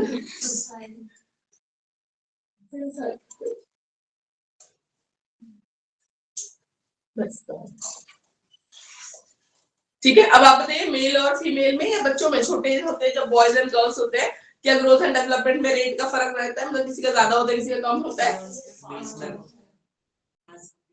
गर्ल्स में फास्ट होता है, ठीक है, बॉयज में धीरे होता है। वो चाहे फिजिकल ग्रोथ की बात ले लो, ठीक है, और समझदारी भी है ही, बॉयज बॉयज इतने समझदार और रेस्पॉन्सिबल नहीं होते जितने लड़कियां जल्दी हो जाती है ना, रेस्पॉन्सिबल भी हो जाती है, समझदार भी हो जाती है, इतने बॉयज नहीं होते हैं। सोशल डेवलपमेंट में भी, ठीक है, लड़कियां हैं वो ज्यादा सोशली एक्टिव है, वो सबसे बात भी कर लेंगी, नेबर हो, ठीक है, क्लासमेट्स हो या गर्ल्स हो, कर लेती है। रेयर केस होता है लड़कियां भी इंट्रोवर्ट होती हैं, कम बोलती है, पर रेयर, ये हर लड़की बोलती हुई मिल जाएगी, तो मेरे टीचर सब लड़कियां ही है ना, सब डील कर लेते हैं, अच्छे से इंटरेक्ट कर लेते हैं, सब बोल लेते हैं सबसे, तो बच्चों से भी प्यार से, वो जो पेशेंस चाहिए होता है टीचिंग में, वो लड़कियों में है ना। तो वो थोड़ा सा रहता है, देखो एक्सेप्शनल केस तो हमेशा अवेलेबल होते हैं, उसकी हम बात नहीं कर रहे, पर rate of growth and development में फिजिकल की भी आप बात करो, लड़कियां मैम जल्दी हम होती है, सबका बुक कब आएगा? आजकल जो फूड हैबिट वगैरह है उसकी वजह से भी फिजिकल डेवलपमेंट बहुत फास्ट हो रहा है गर्ल्स का, ठीक है ना। तो एज ए टीचर आजकल पता है, आप लोग टीचर बनोगे, ठीक है, कोई नहीं, पढ़ाई से किसी को कोई लेना देना नहीं है स्कूलों में, आजकल सबके सिंगल चाइल्ड हैं, वो अटेंशन चाहते हैं, स्कूल में आके टीचर का पूरा ध्यान मुझ पे हो, टेक केयर करे, ये सब चीजें बहुत जरूरी है आपको नेचर में लाना। कुछ नहीं है, नॉलेज लेके स्कूल में कुछ नहीं करना है, नॉलेज लेके करना है तो कॉलेज में पढ़ाओ, आगे पढ़ाओ, बड़े बच्चे पढ़ाओ, स्कूल में कोई लेना देना। स्कूल में आप कितना ध्यान रख रहे हो बच्चे को, बिना इंजर्ड हुए आपका एक बच्चा सही सलामत चला गया, बिना रोए धोए, आपके बिना डांट सुने, कितना आप केयर कर रहे हो, लव कर रहे हो, ये सब चीजें ज्यादा इंपॉर्टेंट है आजकल। कहते ट्यूशन तो हर माँ बाप भेज ही दे रहे हैं, यूट्यूब है, वहां से पढ़ ले रहे हैं बच्चे, हर जगह से पढ़ रहे हैं, वीडियो लेसन है आजकल, एनसीईआरटी ने इतना कुछ कर रखा है, एनसीईआरटी ने इतने सारे टॉपिक्स में इतने अच्छे अच्छे वीडियोस बना रखे हैं, सीबीएसई ने बना रखे हैं, बैड टच गुड टच, हर टीचर बहुत अच्छे अच्छे वीडियोस हैं। तो कहते हैं आजकल की बच्चा पढ़ कहीं से भी लेगा, टीचर का काम पढ़ाना तो आजकल सेकेंडरी हो गया है, और ये चीज अपने मन में लेके चलो, आप कितने अच्छे से स्कूल की जो ये फाइल वर्क्स है वो कर सकते हो, कितने अच्छे से अपनी क्लास, बच्चे कितना आपसे खुश है, that is the most important thing. ये सुन लो बिल्कुल एकदम जो प्रैक्टिकल और सच बात है वो ये है, बच्चे आपसे कितना खुश है, कितना सेटिस्फाइड है, मोटिवेट देम, बिल्कुल ये है। आपका बच्चा ये ना बोले कि मैं मैम से डरता हूँ, मैं स्कूल नहीं जा रही हूँ, ये नहीं हो कभी भी। कोई सी भी क्लास हो, बीएड है, आप ऑनवर्ड 6 ऑनवर्ड 10th के लिए एलिजिबल हो, वहां पे पढ़ा रहे हो, कोई बच्चे ये ना बोले कि मैम डांटती है या ये करती है, मुझे तो क्लास में जाने से डर लग रहा है, फिर उससे बड़ा तो ब्लेम ही कोई नहीं है, जो आपका कैरियर भी खत्म कर देगा, आजकल जैसी चीजें हैं वो निकाल देंगे। वहां पे अगर एक पेरेंट उठ के आके बोलता है कि बच्चे ने आज मुझे आके कंप्लेन किया है कि मैम मुझे इतना डांटती है, मुझे स्कूल जाने से डर लगता है, तो बस वहीं पे खत्म है, समझो, कुछ नहीं करना। एडमिनिस्ट्रेशन बोलेगा आपको कि वो रखो, बच्चों के साथ स्ट्रिक्ट रहो, स्ट्रिक्ट तो रहो, लेकिन इतना भी नहीं कि वो तुम्हारे अल्टीमेट बैकफायर कर जाएगा, हिसाब से रहो, और बच्चों के साथ बॉन्ड बनाना वो आपके ऊपर होता है, आप कैसा बॉन्ड बनाते हो, ठीक है, कैसा बॉन्ड बनाते हो, कैसे रखते हो। तो ये चीज आजकल बहुत इंपॉर्टेंट, बहुत पेशेंस चाहिए आपको, हाथ उठाना है नहीं तो करोगे, पेशेंस ही चाहिए, रोज सुबह 10 मिनट मेडिटेशन तुम करो, बच्चे बाद में कर लेंगे, है ना। तो तुम्हें बहुत जरूरी है एज ए टीचर, ये सब चीजें बहुत जरूरी है। क्वालिटीज आज के टाइम में जो टीचिंग की रिक्वायरमेंट है, मैं आपको सच बात वो बता रही हूँ, ठीक है ना। ये डेमो वेमो लेंगे, सब करेंगे, लेकिन वो कहीं नहीं, उतना पढ़ाने ही नहीं देंगे, उनको टाइम ही नहीं देंगे। तुम पढ़ाती रहोगे, बीच में आएंगे एक्टिविटी करा दो मैडम, बंद करो, हो गया तुम्हारा, तुम प्रिपेयर जो करके गए थे 1 घंटे। तो बहुत सी चीजें, तो प्रैक्टिकल स्किल्स सीखना बहुत जरूरी, ठीक है। अब करानी तो एक्टिविटी है, तो आप तुम सोचो कि एक्टिविटी ही हम कुछ ऐसा प्रिपेयर करें जिससे बच्चा कंटेंट भी सीख जाए। कराना तुमको अल्टीमेटली उन्हीं के थ्रू है, जितना एक्टिविटी सेंटर्ड लर्निंग हो गई है ना, वो हम समझा रहे हैं क्लासरूम में, कोई इधर बात कर रहे हैं, कोई इधर बात कर रहे हैं, कोई फायदा नहीं है। अल्टीमेटली करनी जो चीजें प्लान है स्कूल के करिकुलम में, करवाना आपको उसी से है।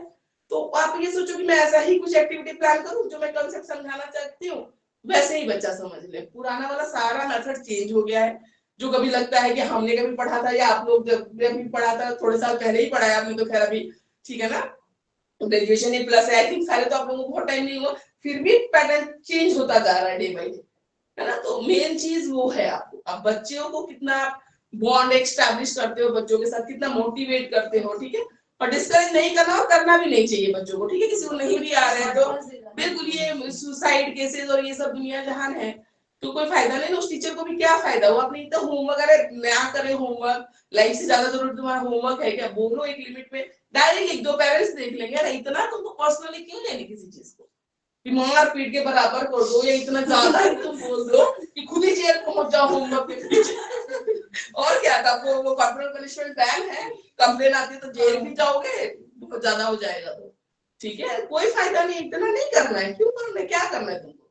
डायरी लिख दो, तुम पेरेंट्स है ना, रोज डायरी लिख दो, तुम रेड पेन से डायरी लिख दो।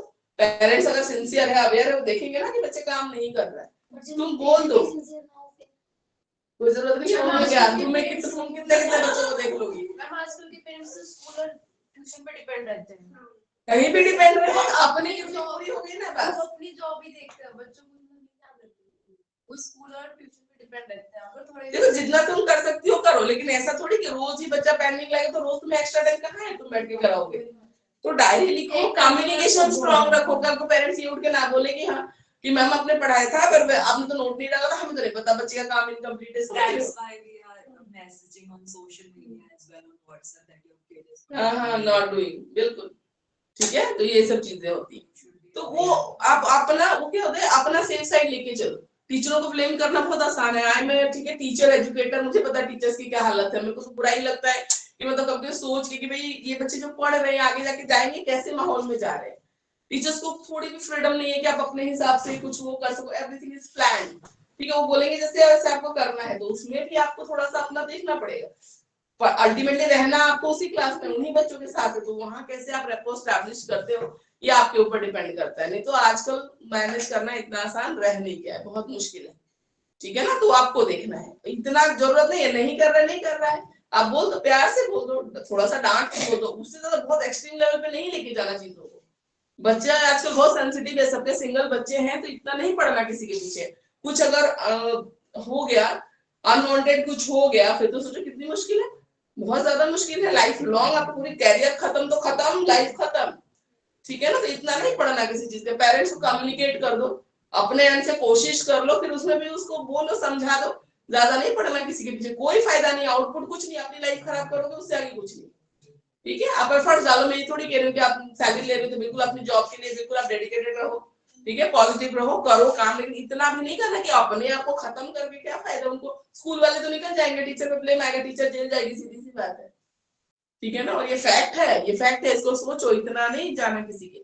और प्राइवेट जॉब में कोई इतनी सैलरी कोई दे भी नहीं रहा आजकल, जो मैंने सुना है देखा है सिचुएशन। तो इतनी सैलरी के पीछे अपनी लाइफ खराब करने का क्या मतलब है, कुछ भी नहीं है। इतना तो आप ट्यूशन करके घर पे कमा लोगे, और ज्यादा वो भी नहीं, कोई तुम्हारे सर पे चढ़ के तांडव भी नहीं कर रहा होगा, है ना। जो प्रिंसिपल नाम की चीज है, तो कोई जरूरत है नहीं इतना, ठीक है। तो अर्निंग वाइज देखो, पॉजिटिव प्रैक्टिकली सोचो। पहले वाला टाइम गया, पहले वाले पेरेंट भी कोऑपरेट करते, तो हम तो पिट के आते, तो मम्मी पापा बोलते अच्छा ही वो तू नहीं कुछ किया होगा, ऐसे वाला था। तो हमारे टीचर्स तो आराम से निकल गए, तो ज्यादा अच्छा लगा, तू नहीं कुछ किया होगा, तभी मैम ने डांटा है। आजकल के टीचर्स तो बोल देते हैं child is capable, he will do it himself, otherwise teacher कुछ नहीं कर सकता, उसके अंदर कुछ इंस्टिंक्ट थोड़ी कर सकता, कुछ नहीं कर सकता।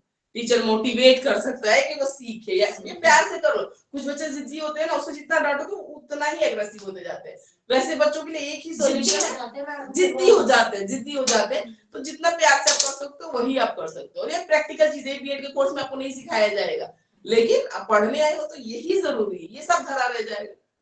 ये बीएड के पेपर में ही लिखोगे, कोई नहीं पूछ रहा तुमसे ग्रोथ एंड डेवलपमेंट का डिफरेंस क्या है, लेकिन पता होना चाहिए। उससे रियलाइज हो जाएगा। हाँ, अब इससे क्या होगा, हाँ, ये पढ़कर तो आप अपनी टीचिंग बेटर बना सकते हो। आपने एक चीज सीखी है कि इंडिविजुअल डिफरेंस होता है, तो आप हर एक बच्चे को एक जैसा ट्रीट नहीं करोगे। आपकी पर्सनैलिटी एज अ टीचर वो इम्प्रूव करेगा, आपकी नॉलेज, आप कैसे बच्चों को डील करोगे उसमें आपको हेल्प जरूर करेगा। ऐसा नहीं कि सब ऐसा है, लेकिन आपसे कोई पूछ नहीं रहा है, या आप अपने अंदर इनकलकेट कर लो जो आपको हेल्पफुल रहेगा, बस इतने के लिए। ठीक है ना, प्रैक्टिकली चीजें बहुत ही अलग है, तो उसके लिए आपको ऐसे बिल्कुल कामली, पेशेंटली, और बहुत ज्यादा वो लेना ही नहीं है किसी चीज के लिए। वो जो दो टीचर्स का, हाँ, दो टीचर्स का जो नाम लिख के चला गया बच्चा, उनकी तो जिंदगी खत्म हो गई, सुसाइड कर दिया। उसने 2 दिन टीचर्स के नाम मेंशन किए हैं प्रॉपर, क्या मिला उनको? इतना स्ट्रिक्ट हो के क्या मिला? कोई फायदा तो नहीं है। जेल, हाँ, और क्या, जेल ही मिलेगा, और क्या मिलेगा? जेल मिलेगा, फाइन भरते रहो, जितना तुमने सैलरी कमाई नहीं होगी उतना तुम दे दो फाइन में, क्या फायदा? कोई फायदा नहीं। सोसाइटी में, हाँ, वो भी है, सब जगह नाम हर कोई वो हो गया, बहुत सी चीजें आप लूज कर दोगे, क्या फायदा? नहीं करो ये सब चीजें, कोई फायदा नहीं है, कोई फायदा नहीं है। करो अपना, ठीक है, अपना काम ईमानदारी से करो, अपने बच्चों के लिए लॉयल रहो, बस बात खत्म। अपनी क्लास में अगर आपके 30 बच्चे हैं ना, तो you should be loyal for all of them. आप लॉयल रहो, उसकी कमी है उसको इम्प्रूव करने की कोशिश करो। जो अच्छे बच्चे हैं, पेरेंट्स भी अवेयर है, वो तो कर ही लेते हैं, करना किसको है जो नहीं कर पा रहे। ठीक है, एज ए टीचर उनको भी करो मोटिवेट, ऐसा नहीं, बस ज्यादा रोल आपका उनके लिए ही रहता है। नहीं तो कुछ बच्चे हैं जो आप भी पढ़ा रहे हो, पढ़ लेता है, घर में पेरेंट्स भी अवेयर है, करा देते हैं। ठीक है, तो फिर उनका ये ध्यान रखो कि वो सेफ रहे, लव फील करे क्लास में, बस इतना। बाकी ज्यादा वो करने की जरूरत है ही नहीं।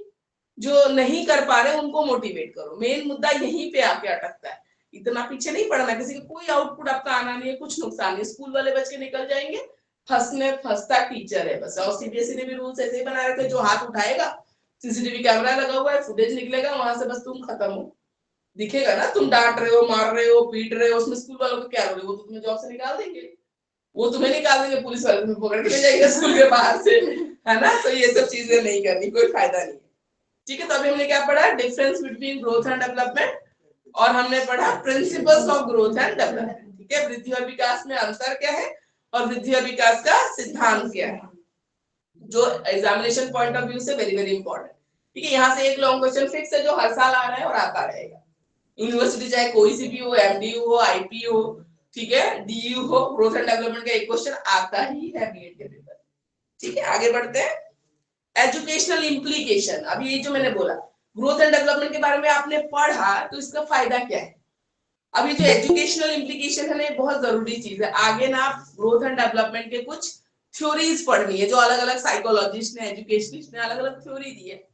तो जब हर थ्योरी हम लिखते हैं ना, हमें ये लिखना बहुत जरूरी है कि इसकी एजुकेशनल इम्प्लीकेशन क्या है। ठीक है, आपने पढ़ लिया बीएड में, तो इसको आप अपनी आगे टीचिंग करियर में कहाँ अप्लाई करने वाले हो, क्या फायदा होगा। ठीक है, देखते हैं एजुकेशनल इम्प्लीकेशन।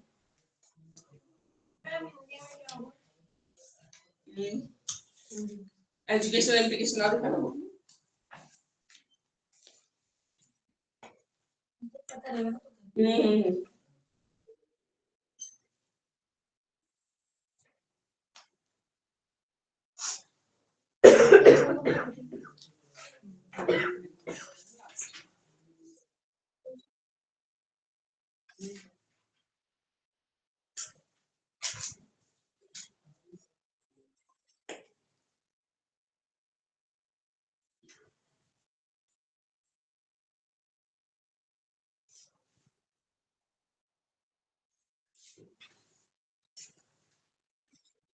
दो अलग अलग टाइप के डेवलपमेंट्स आ गए।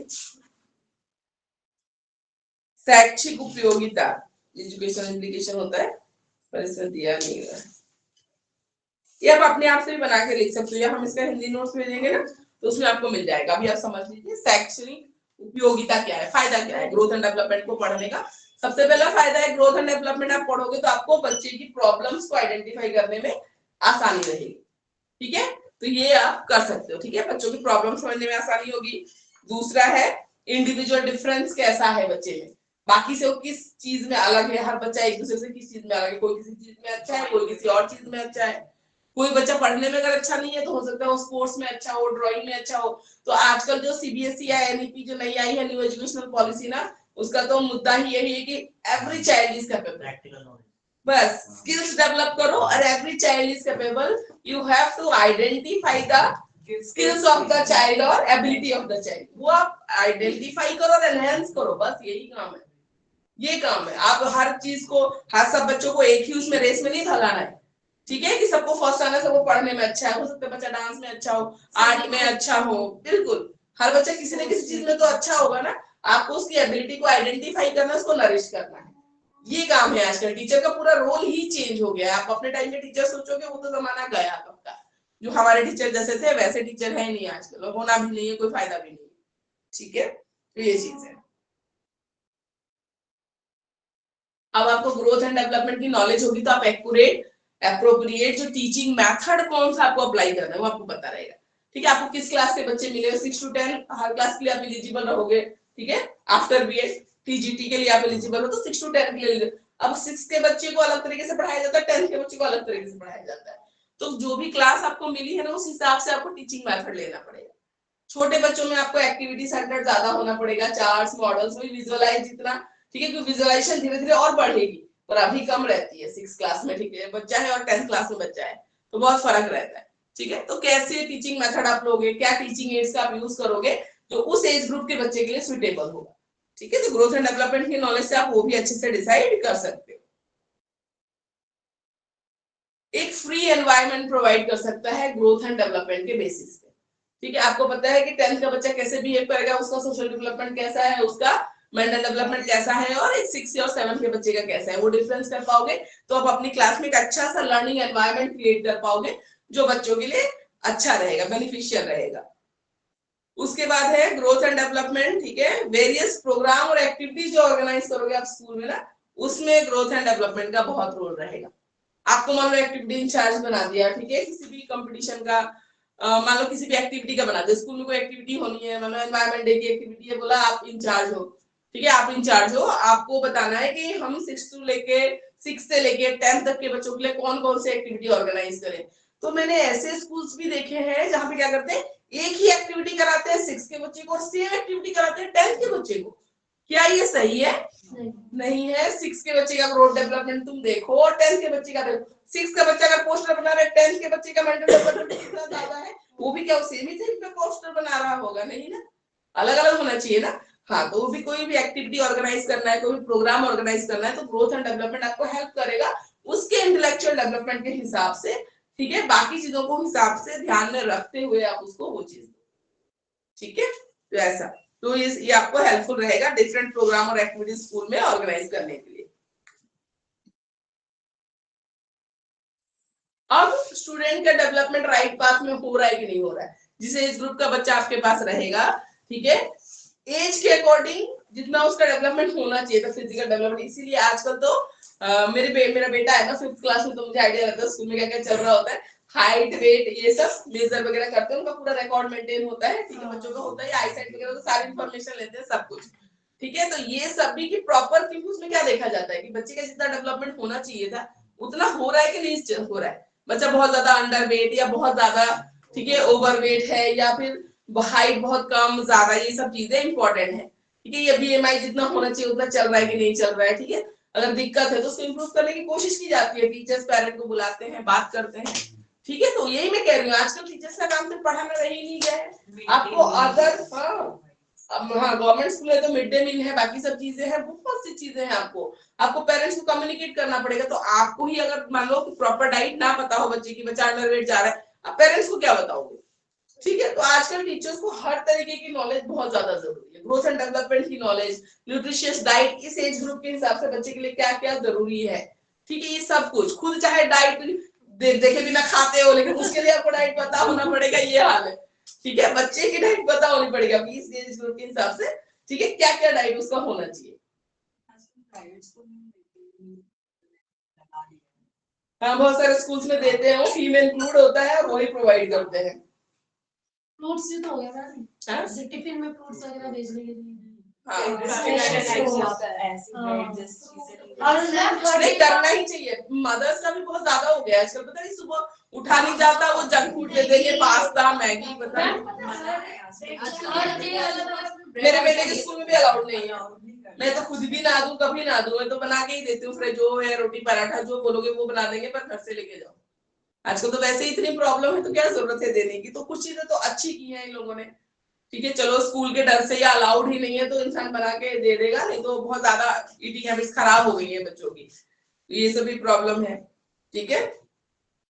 Principles of growth and development के बेसिस पे आप बच्चे का बिहेवियर प्रेडिक्ट कर सकते हो। तो हमने बोला प्रेडिक्टेबिलिटी, ठीक है, कि बच्चा ऐसा बिहेव कर रहा है तो आगे क्या हो सकता है, ठीक है। अगर मान लो कुछ अच्छा हो रहा होगा तो बताओ पेरेंट्स को कि इस फील्ड में बच्चा जा सकता है, आप इसको एक्स्ट्रा आर्ट क्लास या म्यूजिक क्लास लगवा सकते हो, बहुत अच्छा गाता है बच्चा, ऐसा, ठीक है। या कुछ आपको नेगेटिव इंपैक्ट दिख रहा होगा, बहुत ही ज्यादा वो झपटता है या एग्रेसिव हो जाता है बच्चा क्लास में, तो वो भी आपको प्रेडिक्शन दिख रहा है कि आगे चल के तो फिर इसको दिक्कत है, तो बहुत ज्यादा एग्रेसिव और गुस्सा करने वाला बनेगा। तो इसके लिए हम पेरेंट्स को बोल सकते हैं कि आप योगा मेडिटेशन अगर कुछ करते हैं तो इसको भी बिठाइए 10 मिनट साथ में। काउंसलिंग थेरेपी, ठीक है। स्कूल के जो काउंसलर्स होते हैं, स्कूलों में काउंसलर्स होते हैं, उनसे या तो कांटेक्ट करने के लिए बोलो, बात करने के लिए बोलो। तो ये सब चीजें हैं। तो ये एजुकेशनल इम्प्लीकेशन है ग्रोथ एंड डेवलपमेंट की, ठीक है। ग्रोथ एंड डेवलपमेंट बहुत बड़ा टॉपिक है, इसमें बहुत सारी चीजें हैं पढ़ने को, पर इंपॉर्टेंट टॉपिक, इसमें एक क्वेश्चन तो आपको आना ही है। तो ये भी मान के चलो कि जो हम पढ़ रहे हैं इसमें 16 मार्क्स तो हमारे कहीं नहीं गए, वो आएंगे, एक क्वेश्चन यहीं से आता है, फिक्स है, ठीक है। उसके बाद है फैक्टर्स इन्फ्लुएंस डेवलपमेंट। अब अलग अलग डेवलपमेंट हम देखेंगे, ठीक है। फिजिकल अलग देखेंगे, सोशल अलग देखेंगे, अब अलग अलग से देखेंगे, उसको डिटेल में पढ़ेंगे।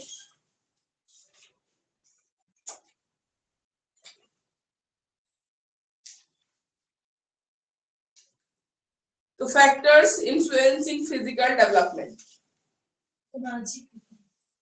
सामाजिक तो सोशल हो गया, फिजिकल भी होगा, आगे पीछे होगा, वो देखो हो सकता है उसमें पहला सोशल दे रखा हो, इसमें पहला फिजिकल है।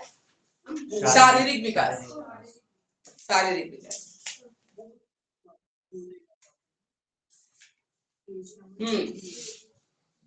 फिजिकल डेवलपमेंट मिला आपको, शारीरिक विकास हिंदी में।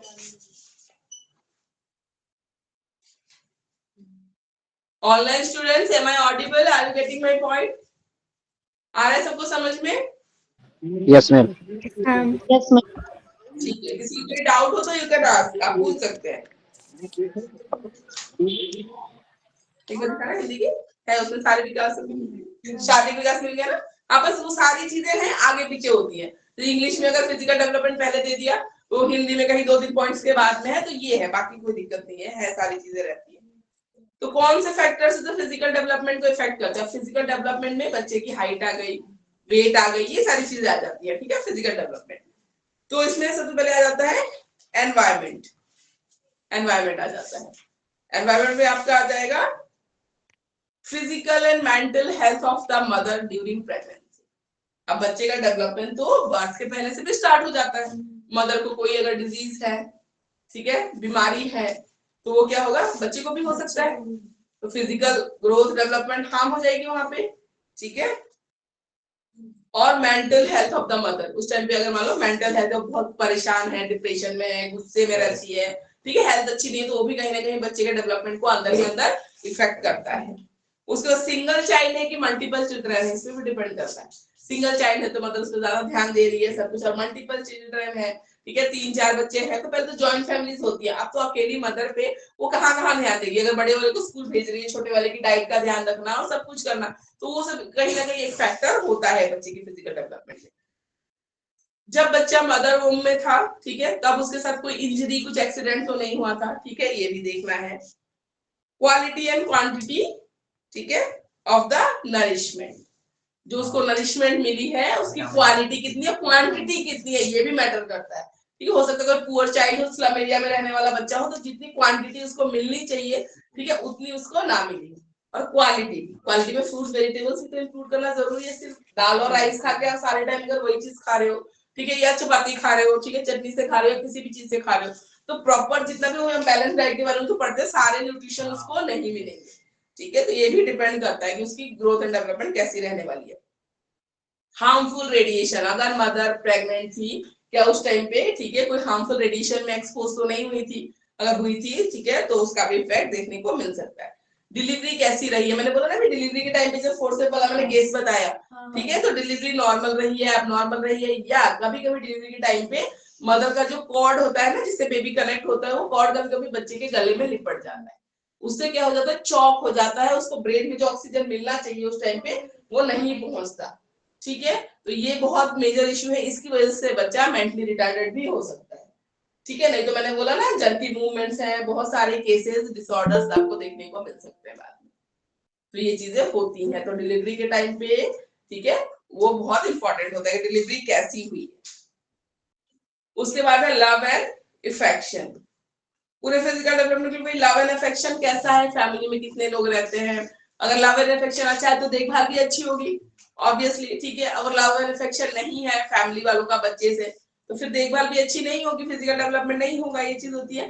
प्ले एंड एक्सरसाइज बहुत जरूरी है फिजिकल डेवलपमेंट के लिए, ठीक है, बच्चा कितना एक्सरसाइज करता है एक बच्चा है जो सारे टाइम टीवी देखता है, काउच पे बैठा रहता है, ठीक है, स्कूल से आया, ठीक है, बैठ गया, कुछ खाने को लिया और फिर टीवी देख रहे हैं, बाहर नहीं जाता, खेलता नहीं है, एक्सरसाइज नहीं करता, तो ऑब्वियसली उसकी जो हाइट है वो कम रह जाएगी और वेट ज्यादा हो जाएगा, ठीक है, तो ये फर्क पड़ता है। और एक बच्चा वो है जो स्कूल से आके 1 घंटे पार्क में खेल रहा है, फिजिकल एक्टिविटी कर रहा है, दौड़ भाग कर रहा है, फुटबॉल क्रिकेट जो भी वो खेल रहा है अपने फ्रेंड्स के साथ आउटडोर एक्टिविटीज में, तो उसकी जो एक फिजिकल ग्रोथ होगी और डेवलपमेंट होगा, और एक जो दूसरा बच्चा है जो घर पे ही रहता है, ठीक है, उसका जो फिजिकल ग्रोथ एंड डेवलपमेंट होगा, दोनों में डिफरेंस आपको देखने को मिल जाएगा।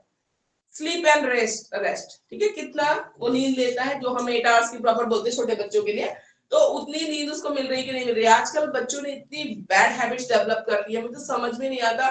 मेरे नेबर है या कोई भी रिलेटिव है, कहते कि फोन ही नहीं देता हमें, मम्मी कहती कि मुझे फोन नहीं देता, पर तुम उसकी माँ होगी, वो तुम्हारी माँ है, तुमको फोन नहीं देता, ये कौन सा लॉजिक है, बोले उठाओ चप्पल, नहीं तो लगाओ एक थप्पड़, अपने आप ही दे देगा। तुम इतने बड़े हो 30 ईयर्स से 32 ईयर्स से, वो बच्चा 5 साल का वो तुम पे भारी पड़ रहा है, ऐसे कैसे? आपने हैबिट बना रखी है जब तभी तो ऐसे कैसे, मतलब ही नहीं है, ऐसे कैसे हो सकता है? आप बड़े हो, आपको समझा रहे हैं, उसको तो नहीं पता कि मैं अगर ज्यादा फोन देखूंगा मेरे आईज डैमेज हो जाएंगे, ये आईसाइट वीक हो जाएगी, सारी प्रॉब्लम तो उनको होनी है ना। वो तो छोटा सा है, उसे नहीं पता, आपको तो पता है ना, तो रोकने का काम आपका है। वो बड़ा होकर वही बोल देगा कि आपने मेरा ध्यान नहीं रखा था, आजकल ऐसे बच्चे हैं, हाँ वही बोल देंगे कि आपको मना करना था ना मम्मा, आपने नहीं किया मना, इसलिए ऐसा हो गया मेरे साथ। हाँ, आगे वो डिफेंस वगैरह में जाना चाहेगा, जहाँ जो क्लासेस वाले बच्चों को नहीं सिलेक्ट करते हैं, प्रॉब्लम आती है, तो बोलते हैं कि आपने नहीं ध्यान रखा इसलिए मेरा नहीं हो रहा है, ठीक है ना। तो बड़े आपको ध्यान रखना पड़ेगा। वो ऑब्वियसली 5 साल का बच्चा उसको कितनी समझ है, या 6 साल का बच्चा उसको कितनी समझ है, समझ आपको होनी चाहिए कि स्क्रीन टाइम का लिमिट करो, नहीं तो बहुत प्रॉब्लम आएगी, ठीक है। तो ये चीजें हैं। बट आजकल के टाइम में जैसे आउटडोर एक्टिविटी बहुत कम हो गई। क्योंकि लोग यही कहते हैं कि इतना पॉल्यूशन है, कोई भी बच्चा बाहर नहीं होता, तो एज अ पेरेंट वो कैसे अपने बच्चों को बाहर आउट, और भी तो एंगेज करने के और भी तरीके हैं, आप उसके साथ, ठीक है, कुछ एक्टिविटी करा लो, कुछ करा लो घर पे, स्क्रीन टाइम पे। देखो पेरेंट्स के पास ठीक है टाइम दे सकते हो तो दे दो, दे सकते हो तो दे दो, नहीं तो फिर और भी एक्टिविटीज है, इंडोर एक्टिविटीज भी तो बहुत सारी होती है, ठीक है, जहाँ पे बच्चा अकेला भी खेल सकता है, वो सारी गेम्स भी है जहाँ आपकी आई साइट इफेक्ट नहीं करती है, वो सब भी होती है, तो वो सब खिलवा लो। आप कुछ पजल है कुछ ऐसा दे दो, पजल्स होते हैं जोड़ने वाले, वो लाके दे दो, बार बार तोड़ेगा बार बार जोड़ेगा, है ना, वो चीजें होती हैं। छोटे होते हैं तो उनके लिए तो ब्लॉक्स वगैरह होते हैं, वो जोड़ते खेलते रहते हैं, सब छोटे बच्चे यही करते हैं। मेरे बेटे ने तो छोटा था तो मैंने तो कभी दिया ही नहीं, वो यही सबसे खेलता था, डायनासोर वाइनोसोर, वो अपना गार्डन बनाता था, पता नहीं क्या बनाता था, जो भी बनाता था, ब्लॉक जोड़ता रहता था, उसको पता नहीं है फोन। अब जब बड़ा हुआ, अभी भी स्क्रीन टाइम 5th क्लास में लिमिटेड है, 1 आवर से ज्यादा स्क्रीन टाइम इसका है ही नहीं।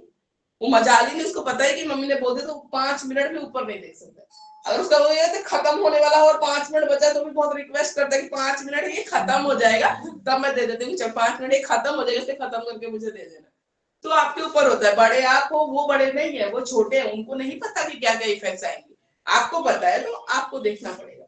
तो बच्चा अगर टाइम पर सोएगा नहीं तो ऑब्वियसली वो स्कूल के लिए मॉर्निंग में लेट हो जाएगा, या चिड़चिड़ा रहेगा, या स्कूल में सो जाएगा, ठीक है ना। तो अल्टीमेटली उसका डेवलपमेंट इफेक्ट होगा, तो इन सब चीजों का ध्यान देना जरूरी है। फूड, ऑब्वियसली बच्चा किस टाइप का फूड खा रहा है वो तो फिजिकल डेवलपमेंट से डायरेक्टली लिंक है, ठीक है, तो वो आपको देखना है। प्रैक्टिस ऑफ रेगुलरिटी, कोई भी काम अगर बच्चा कर रहा है तो रेगुलर टाइम से करे। ऐसा नहीं कि आज आपने टाइम से सुला दिया, आप अच्छी मम्मा, आज मुझे बनना है, आज मैंने 9 बजे उसको सुला दिया, कल फिर 11 बजे फोन देख रहा है, तो ये नहीं है, ठीक है, तो उसकी एक हैबिट बनाना जो डेली रूटीन में हो और चला सको, आप ऐसी रूटीन सेट करो जो आप भी चला सको, आपके लिए भी कंफर्टेबल हो और बच्चे के लिए भी अच्छा हो, ठीक है ना, तो ऐसे करना है।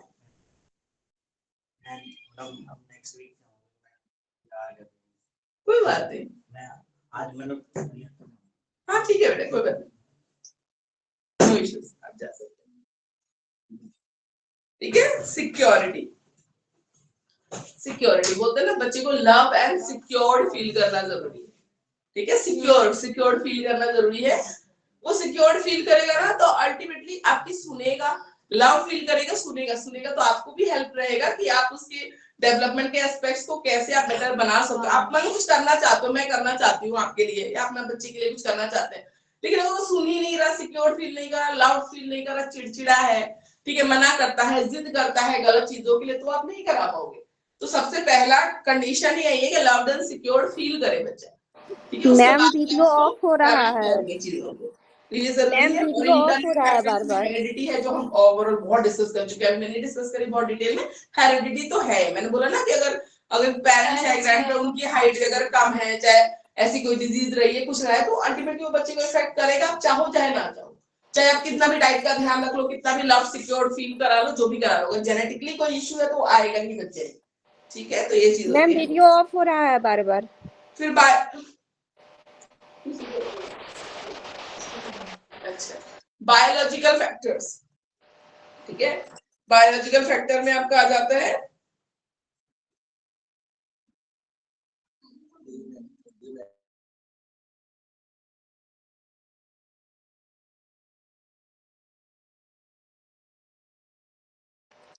मैम वीडियो म्यूट हो गया। ओके ओके,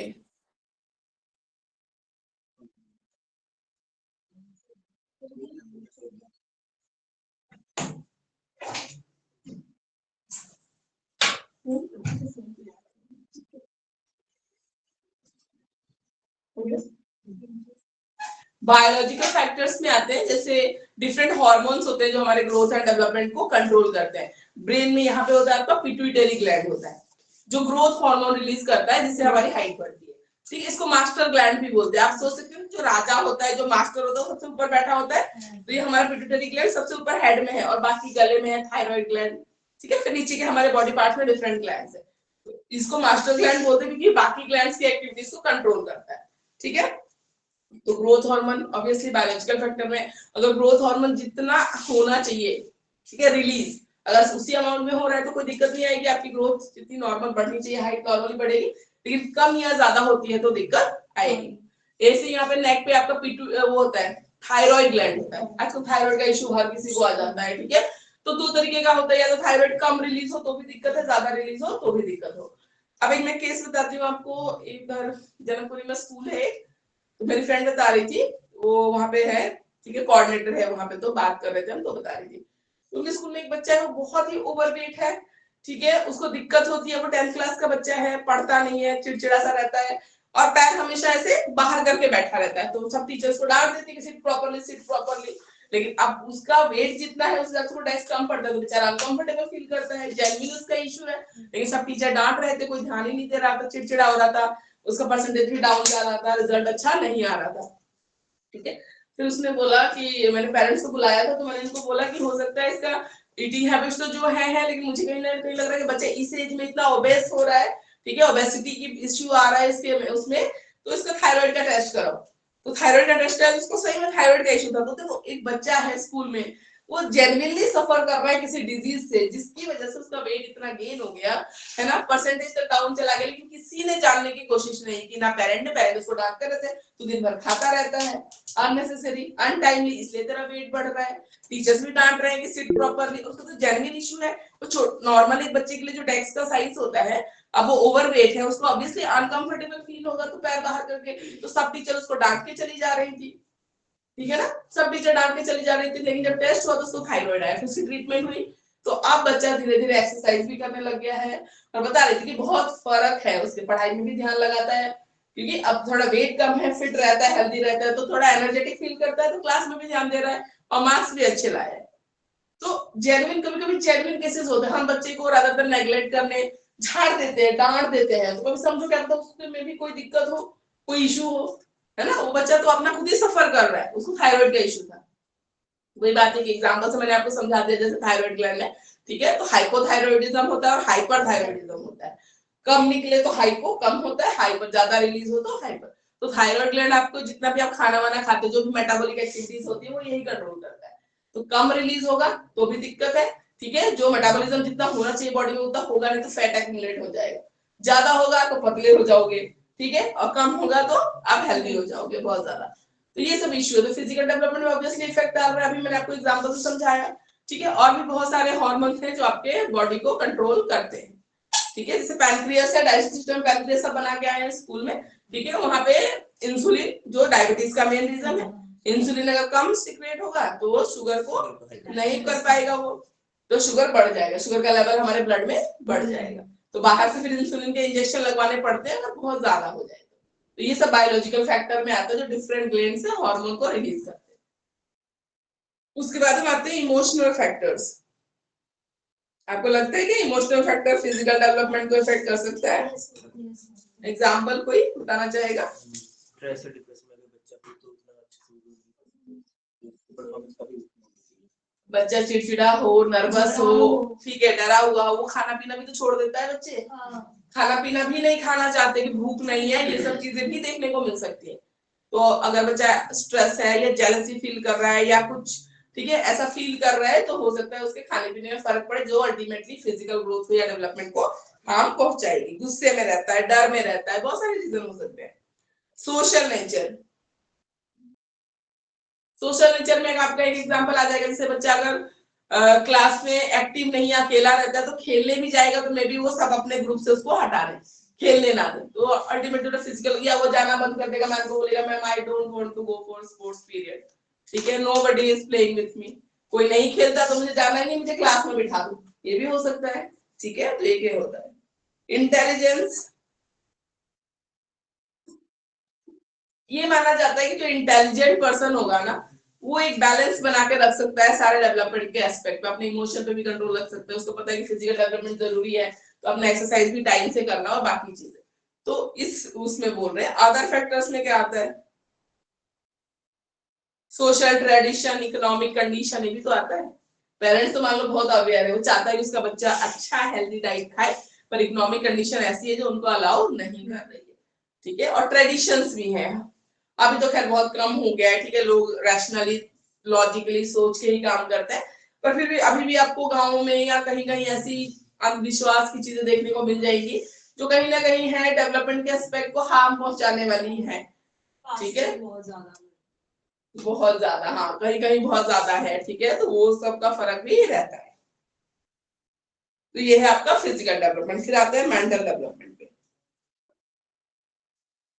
मेंटल डेवलपमेंट में अंडर न्यूट्रिशन ड्यूरिंग इन्फेंसी, जब बच्चा छोटे स्टेज में है और उसको प्रॉपर डाइट ना मिले, ठीक है, तो इसको हम एक एक लाइन में डिस्कस करेंगे, क्योंकि अभी हम डिस्कस कर रहे हैं वही सारी चीजें बार बार आएंगी, तो इतने डिटेल में हम जा नहीं रहे। Influence of parent child interaction, obviously mental health की आप बात कर रहे हो, पेरेंट चाइल्ड कितना इंटरेक्शन है, पेरेंट कितना फ्रेंडली है, बच्चा कितनी अपनी मन की बातें अपने पेरेंट्स से कर पा रहे हैं। मेंटल डेवलपमेंट, अगर बहुत ज्यादा डरता है, ठीक है, तो वो चीजें छुपाने लग जाता है, ठीक है, तो स्ट्रेस में जाएगा बच्चा, खुल के अपने आप चीजें बताएगा नहीं, डर में रहेगा, कुछ उसके साथ गलत भी हो रहा है, स्कूल में आके पेरेंट्स को नहीं बता रहा है, ठीक है, डांट पड़ेगी इस चक्कर में नहीं बता रहे हैं, तो ये सब हेरिडिटी तो है, ठीक है, हेरिडिटी है, कुछ मेंटल डेवलपमेंट के एस्पेक्ट में कुछ डिजीजेस डिसऑर्डर्स होते हैं, अगर वो मदर फादर में है तो कहीं ना कहीं वो बच्चे में ट्रांसफर होने का डर रहता है।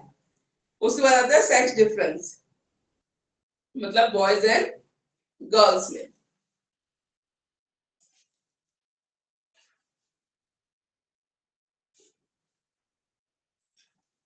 तो आपको लगता है मेंटल डेवलपमेंट में मेल और फीमेल में, जैसे इसमें हम ये बात बोलते हैं मेंटल डेवलपमेंट में, ठीक है, कि जैसे मैथमेटिकल जो इंटेलिजेंस की हम बात करते हैं ना, ऐसा नहीं है, नो डाउट लड़कियां भी मैथ्स में अच्छी हैं, पर कहीं ना कहीं कंपैरेटिव करे स्टडी बताती है कि बॉयज ज्यादा अच्छे हैं, गर्ल्स बॉयज होते हैं, ठीक है, ऐसा नहीं, गर्ल्स भी होती हैं, पर वो है ऐसा है, पर अब एक कंपैरेटिव स्टडी, हाँ, रेशियो देख लो, एक कंपैरेटिव स्टडी कह लो, उसमें बॉयज ज्यादा अच्छे हैं, ठीक है, मैनेजमेंट वगैरह की स्किल्स देख लो, वो गर्ल्स में ज्यादा अच्छी है। ठीक है, एक्सेप्शनल केस है तो वो होता है कहीं ना कहीं। फिर मेंटल डेवलपमेंट के वो एस्पेक्ट की बात करें तो सेक्स डिफरेंस से भी फर्क आ जाता है, वो मेल खड़ा है सामने की फीमेल खड़ी है, और टास्क कौन सा है या कौन सा मेंटल डेवलपमेंट का एस्पेक्ट आपको यूज करना है, तो उसका फर्क पड़ता है। ठीक है, need of achievement, motivation and intellectual development. Motivation का बहुत बड़ा रोल है मेंटल डेवलपमेंट में। मतलब जैसे बच्चा है, ठीक है, उसको आता है लेकिन क्लास में बोलता नहीं है, शेयर नहीं करता, तो उसको मोटिवेशन की जरूरत है। जितना पूछेगा, ठीक है, अपनी क्यूरियोसिटी को एक्सप्रेस करेगा, उतना वो ज्यादा सीख पाएगा। तो मोटिवेशन बहुत एक इंपॉर्टेंट रोल प्ले करती है। स्कूल का एनवायरनमेंट कैसा है, ठीक है, स्कूल ऑब्वियसली बात है, टीचर्स कैसे हैं, नॉलेजेबल है नहीं है, क्या पढ़ा रहे हैं, तो उस हिसाब से बच्चे का मेंटल डेवलपमेंट करेगा। और स्कूल का एनवायरनमेंट कैसा है, बहुत ज्यादा स्ट्रिक्ट है या ठीक है, डेमोक्रेटिक है, फ्लेक्सिबल है, कैसा है, तो उन सब चीजों पे भी डिपेंड करता है। Socio economic status of the family, family का सोसाइटी में क्या स्टेटस है, इकोनॉमिक स्टेटस क्या है, इसका मेंटल डेवलपमेंट पे इफेक्ट पड़ता है बच्चे का। ठीक है, बिल्कुल पड़ता है। मेंटल डेवलपमेंट में बाकी चीजें आती है, बच्चा कितना कॉन्फिडेंट है, ठीक है, कितना नॉलेजेबल है, तो चीजें फर्क पड़ती है। मान लो एक पेरेंट है जो सब कुछ अच्छे से अफोर्ड कर सकते हो, बच्चे को बाहर भी ले जाते हैं, घुमाने भी ले जाते हैं, तो बच्चा बुकिश नॉलेज से बाहर जाके देख के भी बहुत सी चीजें सीखता है। उसके पास जो एक एक्स्ट्रा बुक्स या ठीक है चीजें वो खरीद के पढ़ सकते हैं, एनसाइक्लोपीडिया, वो एक पेरेंट जो अफोर्ड नहीं कर सकते, वो सिर्फ टेक्स्ट बुक तक ही रेस्ट्रिक्टेड रहेंगे। तो इन सब चीजों का फर्क रहता है। Effect of conflicts and mall adjustments, ठीक है, कॉन्फ्लिक्ट घर में जो लड़ाइयां होती है, ठीक है, और बच्चा उसमें कितना एडजस्ट कर पाता है। क्योंकि आपने बहुत सारी मूवी देखी होगी ना जिसमें पेरेंट्स को झगड़ता हुआ देख के बच्चे आगे डिसाइड करते हैं कि हम शादी ही नहीं करनी है। होता है ना, माल एडजस्टमेंट होता है, वो एडजस्ट नहीं कर पाते कुछ कुछ सिनेरियो में।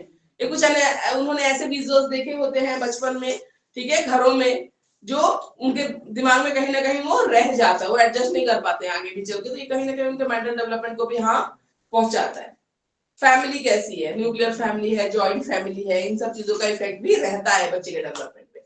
फिजिकल ग्रोथ कैसा है, वो अगेन मेंटल डेवलपमेंट डिस्कस किया हमने पहले ही बोला, अगर बीमार रहते हो, आप बाहर नहीं जा पा रहे, स्कूल नहीं जा पा रहे, पढ़ नहीं पा रहे, अल्टीमेटली आपका मेंटल डेवलपमेंट भी हाँ होता है।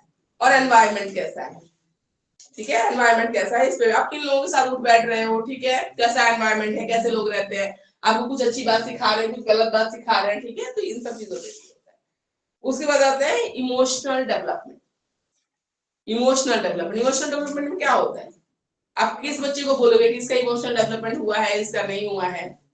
इमोशनल डेवलपमेंट में होता क्या है, हेल्पफुल किसी नेचर भी कितने बना इंसिडेंट को देख के किसी का एक अपना वो होता है, नेचर होता है चीज को Visualize visualize करने करने का, का, एक्सपीरियंस करने का, डिफरेंट आ जाता है। इमोशनल डेवलपमेंट में मेनली है how to master your emotions, how to control your emotions, उसको हम बोलते हैं इमोशनल डेवलपमेंट। अब बचपन में जब छोटे थे तुम, बाहर टॉय घूमने गए, मम्मी ने निकला, वहीं पे रोना चालू। जब बड़े हो जाते हैं, कॉलेज में रिजेक्शन हो जाता है ना, ब्रेकअप हो जाता है, वहीं पे रोना चालू करते हो क्या, नहीं करते हो ना। जॉब से किसी ने निकाल दिया है ना, डांट दिया बॉस ने बहुत बुरी तरीके से, 10 के आगे वहीं पे रोना शुरू कर देते हो, नहीं रोते हो ना।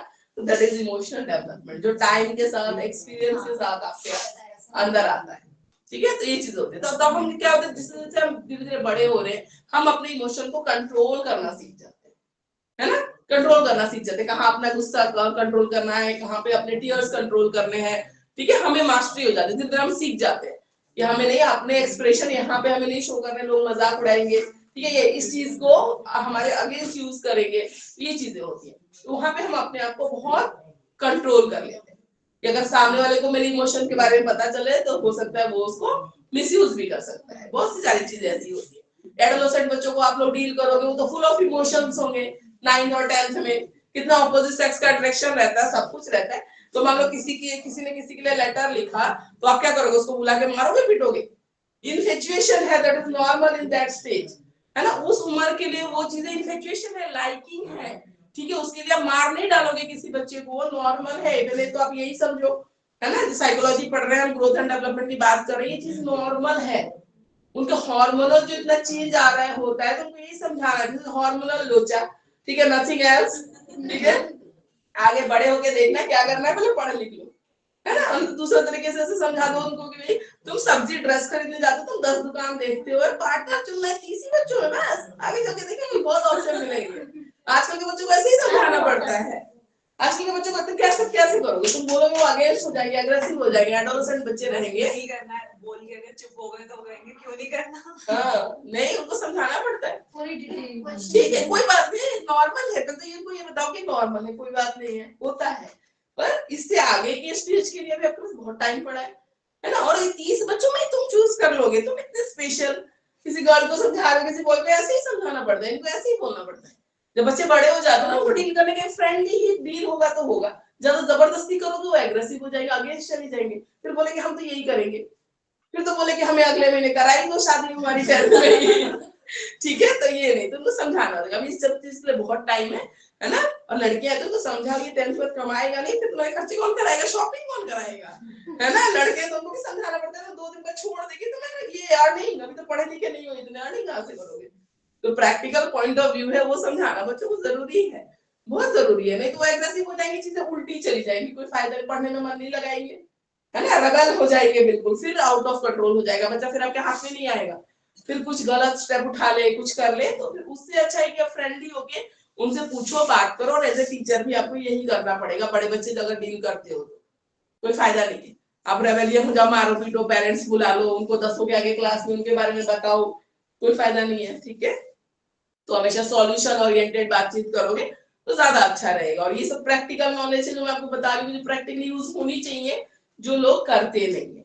और अब यही टाइम है, यही सब सॉल्यूशंस काम आएंगे। वो पुराने जमाने का पेरेंट्स को बुला लिया, मारा पीटा, क्लास में बोला कि भाई उन दोनों को एकदम 2 कॉर्नर में बिठा देंगे, एक रोके इधर तो एक उधर, तो दिखने नहीं चाहिए। लंच में भी टीचर नजर रख रही, कहीं दोनों एक साथ ना दिख जाए, है ना। पिकनिक में भी करेंगे नहीं, बस ही अलग अलग जाएंगे, साथ में तो जाएंगे ही नहीं, है ना, करते हैं ना ऐसे। तो ये टॉर्चर हो गया, फिर बच्चा एक्सप्रेस ही नहीं कर पा रहा है और प्रॉब्लम आ जाएगी फिर ज्यादा। तो उसको ऐसे वे में हैंडल करो जहाँ जो प्रैक्टिकल अप्रोच हो, जहाँ बच्चा समझ भी सके, थोड़ा दिमाग लगा सके, हाँ मैम ठीक कह रही है।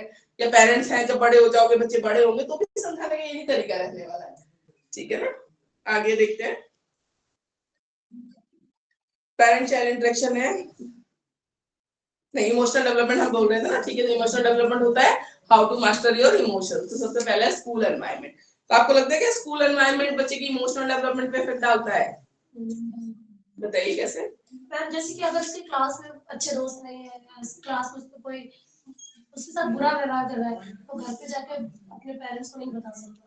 उसको डराया जा रहा है क्लास में कि आप अपने पेरेंट्स से बात मत करना, मेरी शिकायत मत लगाना। अरे ऐसे तो वीडियोस आते हैं, हाँ, जहाँ पे टीचर डांटती है, कान डांटती है, छोटे छोटे बच्चे हैं, उनको डरा के भी रखती है, आंखें दिखा के बिल्कुल बच्चे पेरेंट्स से नहीं बोल पाते हैं कि हमारे साथ ऐसा सब बिल्कुल, तो वो इफेक्ट करता है उसपे। या अभी जो ये सेक्सुअल अब्यूज के जो केसेस आते हैं, उसके में क्या होता है, बच्चा बता नहीं पाता, उसको इतना डरा रखा होता है, छोटे छोटे बच्चे होते हैं, डरा रखा होता है कि तुम बोलोगे तो हम और ज्यादा करेंगे, तुम्हारे साथ बुरा करेंगे, या फिर कुछ और करेंगे, मम्मी पापा को मार देंगे, ऐसे भी बोलते हैं। छोटे छोटे बच्चे हैं ना, उनको डर बैठ जाता है कि तुम्हारे साथ कुछ गलत कर देंगे, तुमको मार देंगे, कुछ बोलते हैं। बच्चों के मन में जब डर बैठ जाता है, शेयर करना ही बंद कर देते हैं। तो स्कूल का माहौल या क्लासरूम का माहौल बच्चे के लिए कितना सेफ है, ठीक है, लविंग है, उस पर उसका इमोशनल डेवलपमेंट बहुत हद तक डिपेंड करता है।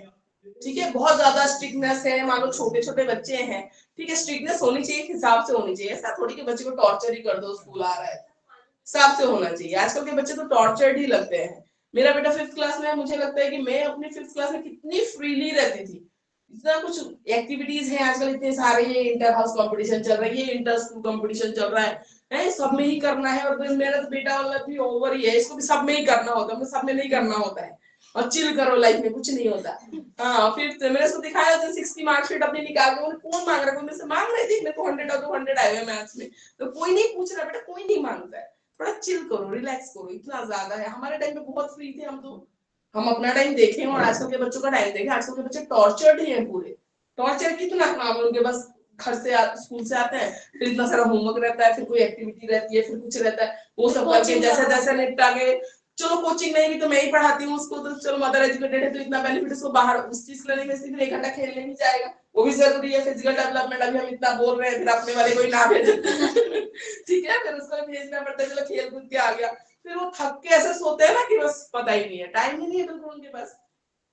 तो उस हिसाब से तो हम बहुत फ्री थे, हम अपना वो फ्री प्ले जो होता है ना, फ्री प्ले तो खेलने का टाइम ही नहीं। हम लोग अपने जैसे ब्रदर सिस्टर के साथ कुछ वैसे गेम्स खेल लो, कुछ भी खेल लो, मस्ती मजाक कर लो, वो सब चीजें करते थे। बैठ के अपने दादू दादी के पास कहानियां सुनते थे, वो टाइम कहाँ है इनके पास, वो तो है ही नहीं ना। तो वो जो पर्सनालिटी डेवलपमेंट ओवरऑल की बात करते हैं उसमें तो बहुत सारे एस्पेक्ट हार्म ही हो जाते हैं इन लोगों के, तो मुझे जितना लगता है। तो ये चीज है, आजकल का स्कूल का एनवायरनमेंट है या इतना वर्क है वो टॉर्चर्ड ही है एक तरीके से कहीं ना कहीं।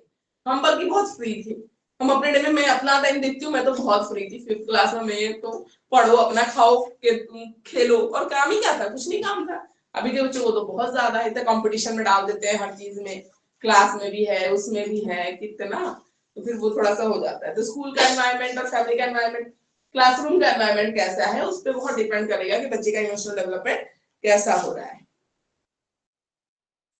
फिजिकल हेल्थ, अगेन वही चीज आ जाती है, अगर बच्चा हेल्दी नहीं है, फिट नहीं है, तो सोशल इंटरेक्शन उसका कम हो जाएगा बच्चों से, तो इमोशनल डेवलपमेंट नहीं हो पाएगा।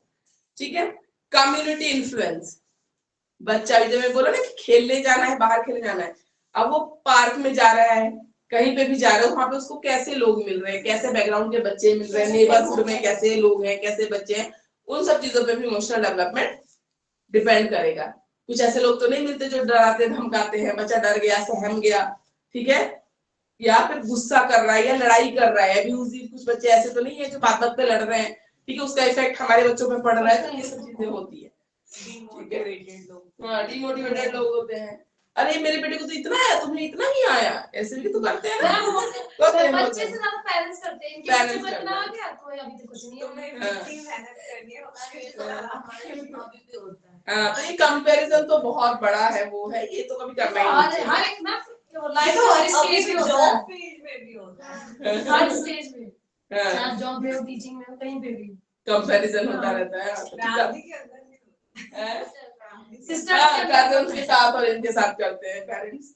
I am the lucky one, मेरे पेरेंट्स हैं, ग्रैंड पेरेंट्स हैं, कभी उन्होंने कोई कंपैरिजन रखा ही नहीं। इवन हम ब्रदर सिस्टर है ना, हम तीनों अलग अलग स्ट्रीम में पढ़े हैं, हमें कभी किसी ने प्रेशराइज नहीं किया कि तुम्हें यही पढ़ना है, ऐसे ही करना है, कुछ नहीं।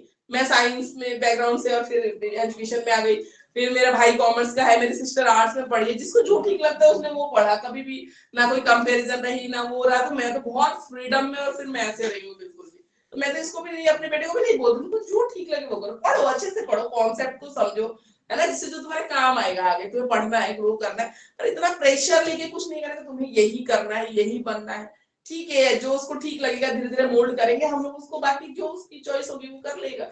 तो यही होना चाहिए, कंपेयर करके भी फायदा नहीं। आगे आप भी चल के टीचर बनोगे, फिर आगे चल के पेरेंट्स बनोगे, तो अपने बच्चों के लिए भी यही रखना, जिसमें अच्छा होगा उसमें कर लेगा, इतना वो जरूरत नहीं होती है।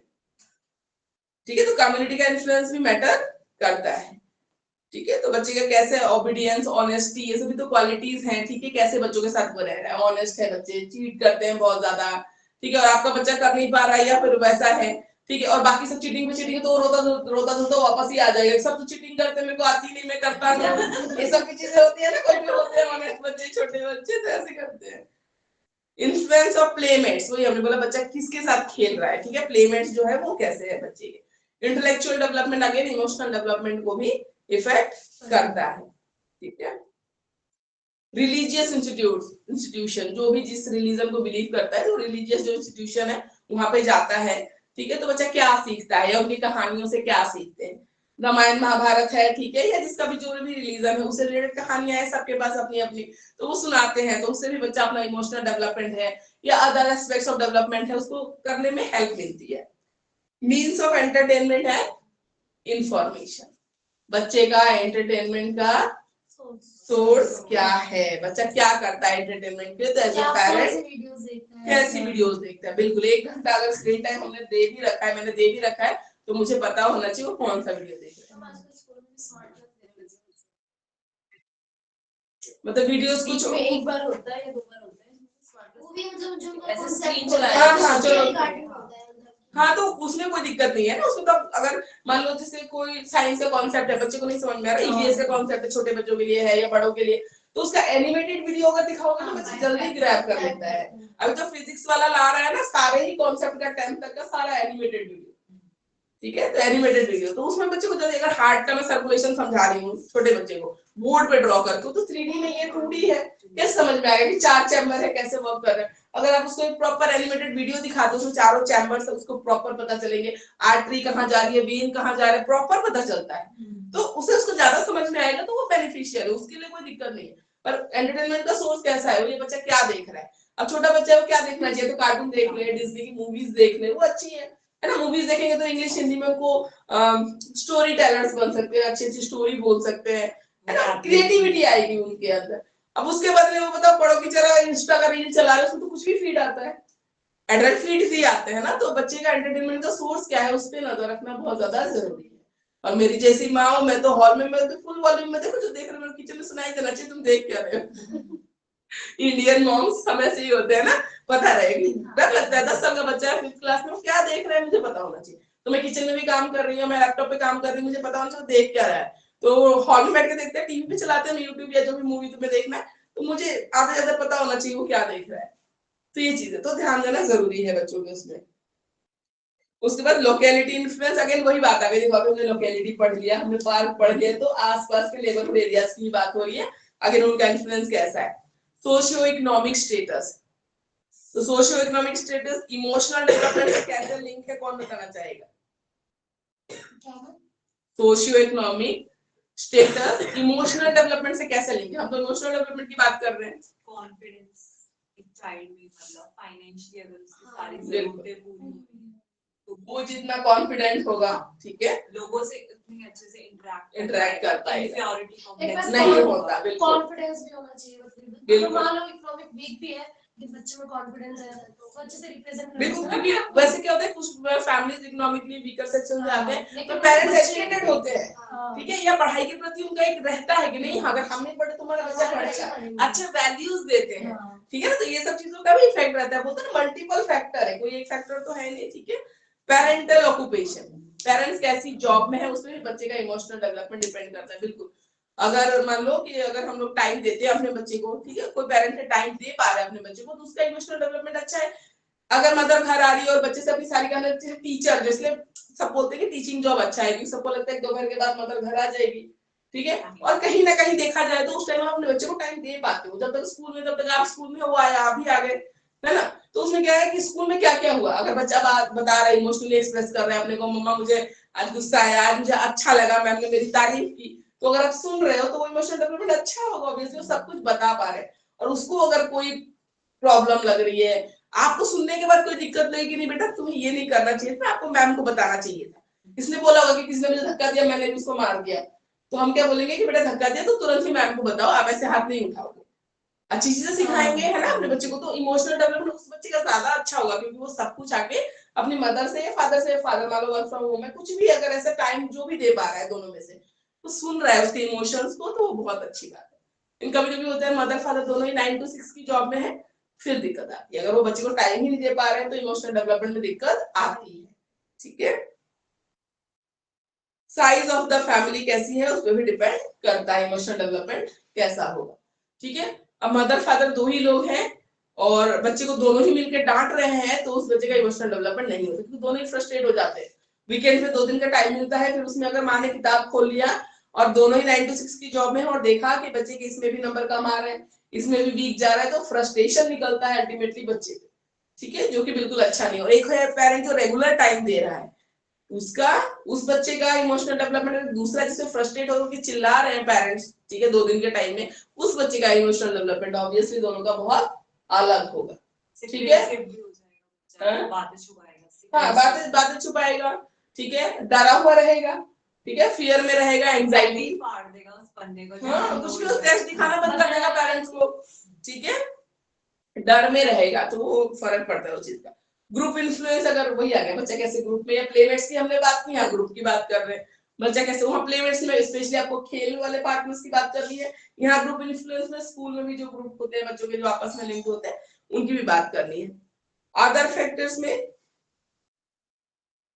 सेक्स डिफरेंस, जैसे सोशल डेवलपमेंट हमने बात की ना, गर्ल्स ज्यादा अच्छी है उसमें, ठीक है, कहीं ना कहीं वो ज्यादा अच्छी है, ज्यादा टॉलरेंट है, कोऑपरेटिव है, ठीक है, सैक्रिफाइस और सिंपैथी वाली जो फीलिंग है वो ऑब्वियसली गर्ल्स के अंदर ज्यादा है देन बॉयज, तो इमोशनल डेवलपमेंट कहीं ना कहीं उनका ज्यादा है।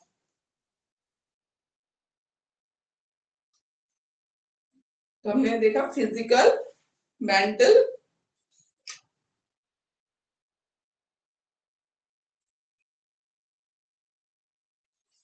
सोशल भी होता है, सोशल डेवलपमेंट।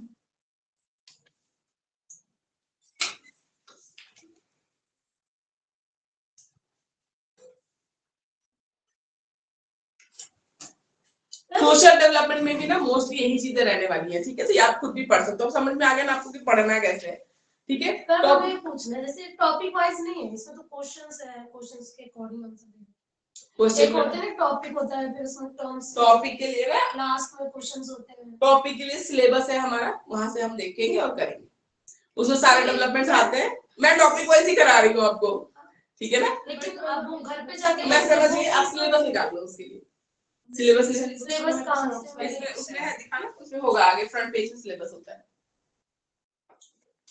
जैसे हम शुरू से पढ़ते हैं तो पहले चैप्टर होते हैं, फिर उसके बाद ये रहा, देखो ये है बात है, सिलेबस है ना यहाँ पे, ये पॉइंट्स है, ये पढ़े, ये आपका प्रिस्क्राइब्ड सिलेबस है। और ये बुक है, बुक में देखो राइटर आपको अपनी बातें समझाने के लिए दो चार चीजें एक्स्ट्रा भी बता रखा होता है, हमें वो नहीं पढ़ना, हमें पढ़ना जो हमारे सिलेबस में टॉपिक्स दिए ना, क्वेश्चन यहाँ से आने, ठीक है। और आप वीकेंड में क्लास अटेंड करोगे एक एक संडे, तो इतनी कहानी हमें नहीं पढ़नी है, हमें वो पढ़ना है जो हमारे एग्जाम में काम आ जाए, और जो हमारे मैथमेटिक्स में आपको प्रैक्टिकल वो भी बता रही हूँ, जो आपके आगे टीचिंग में भी काम आ जाए, ठीक है। समझ में आ रहा है? तो ज्यादा तो इसी में से हम क्वेश्चंस की तैयारी कर सकते हैं। बिल्कुल, क्वेश्चन तो मैं आपको इम्पोर्टेंट एंड में दे देती हूँ, उनमें से ही आते हैं, ठीक है। ये देखो यहाँ पे है ना, ये पढ़ना है आपको, बेसिकली आपको समझ, सिलेबस मेंशन है, ये टॉपिक्स है जो आपको पढ़ने हैं, सिलेबस ये है। बुक में दो चार चीजें एक्स्ट्रा भी दी रही हो तो हम उसको क्रॉस लगा देते हैं, हमारे सिलेबस में नहीं है। अरे बुक वाइज नहीं पढ़ना, हमें सिलेबस वाइज पढ़ना है। ऑनलाइन स्टूडेंट्स, ठीक है, फर्स्ट ऑफ ऑल, ठीक है, आप ये समझ लीजिए कि you have to study according to your syllabus, not according to your book. Book में राइटर आपको बातें समझाने के लिए दो चार चीजें एक्स्ट्रा डिटेल में बता रखी होती है, लेकिन अगर सिलेबस में नहीं है तो वहां तक हमें जाने की भी जरूरत नहीं, उस सेक्शन को डिलीट, उसको नहीं पढ़ना हमें। अब यहाँ पे जैसे आपके सिलेबस में है concept, meaning, principles of growth and development, पढ़ा हमने, यही सब चीजें पढ़ी है, ठीक है। स्टेजेस ऑफ डेवलपमेंट, जो चैप्टर में क्वेश्चन आंसर है इसे पूरे कवर नहीं करना है, अभी आप पढ़ा रहे हो, हाँ इसमें क्वेश्चन वाइज है ना, सारे क्वेश्चन नहीं पढ़ने, हाँ वही नहीं सारे नहीं पढ़ेंगे। देखिए यहाँ पे जो हमारा कवर हो रहा है वो हम वही क्वेश्चन पढ़ेंगे। हम पढ़ेंगे principles of growth and development, हम पढ़ेंगे difference of growth and development, ठीक है। तो जो है हमारी वो पढ़नी, स्टेजेस ऑफ डेवलपमेंट में, ठीक है, इन्फेंसी टू एडोलेसेंस। अब स्टेजेस ऑफ डेवलपमेंट अब हम पढ़ेंगे, इन्फेंसी में कैसा होता है डेवलपमेंट, ठीक है, बड़े होते हैं एडोलेसेंट तक आपको पढ़ना है, ठीक है, क्योंकि आप एडोलेसेंट तक ही बच्चों को डील करोगे, इसलिए आपका उसके बाद एडल्टहुड आ जाता है, ठीक है। एडोलेसेंट वाले स्टेज तक हमें पढ़ना है, तो अभी हम ये पढ़ेंगे physical, intellectual, social and moral development, चारों स्टेजेस में कैसे कैसे होती है। उसके बाद आ जाएंगे थ्योरीज, जो वेरी वेरी इंपॉर्टेंट है। थ्योरीज में जो 4-5 थ्योरीज हम पढ़ेंगे ग्रोथ एंड डेवलपमेंट की। टीचर्स के लिए भी मतलब यही सिलेबस है, किसके लिए? पीजीटी टीचर्स बीएड का ये सिलेबस है, अगर आप पीएचडी बीएड कर रहे हो तो बीएड में ये सिलेबस है, तो सिलेबस हमें पढ़ना है सिलेबस के हिसाब से। ऑनलाइन स्टूडेंट आपको समझ में आता है, सिलेबस वाइज पढ़ना है, आपको बुक वाइज नहीं। कंफ्यूज लग रही है ये दिया हो, आप पहले यहाँ देखो, आपने बुक में टिक लगा लो कि ये चीज सिलेबस में, तो मुझे ये चीज पढ़नी है। जो सिलेबस में नहीं है वो हमें नहीं पढ़ना, जब हमें सिलेबस में ही नहीं बोला तो हम क्यों पढ़ेंगे। वो तो बुक में दो चार चीजें एक्स्ट्रा बता रखी है ताकि आपको समझने में आसानी हो, एग्जाम्पल ज्यादा दे रखे हैं ताकि आपको और डिटेल में समझ में आए। क्योंकि डिस्टेंस वाली बात है तो सेल्फ स्टडी बुक ऐसी लगानी पड़ती है ना, बच्चा, हर बच्चा हो सकता है ऑनलाइन भी ना अटेंड कर पा रहा हो क्लास, कोई वर्किंग होते हैं, कुछ होता है, एक संडे मिलता है, तो बुक ऐसी होती है कि जहां आप पढ़ के खुद भी समझ सको। इसलिए कुछ एक्स्ट्रा डिटेल्स आपको दी हुई होती है जो आपको पढ़नी नहीं है। क्लियर है? आपको सिलेबस देखना है और वहां से पढ़ना है।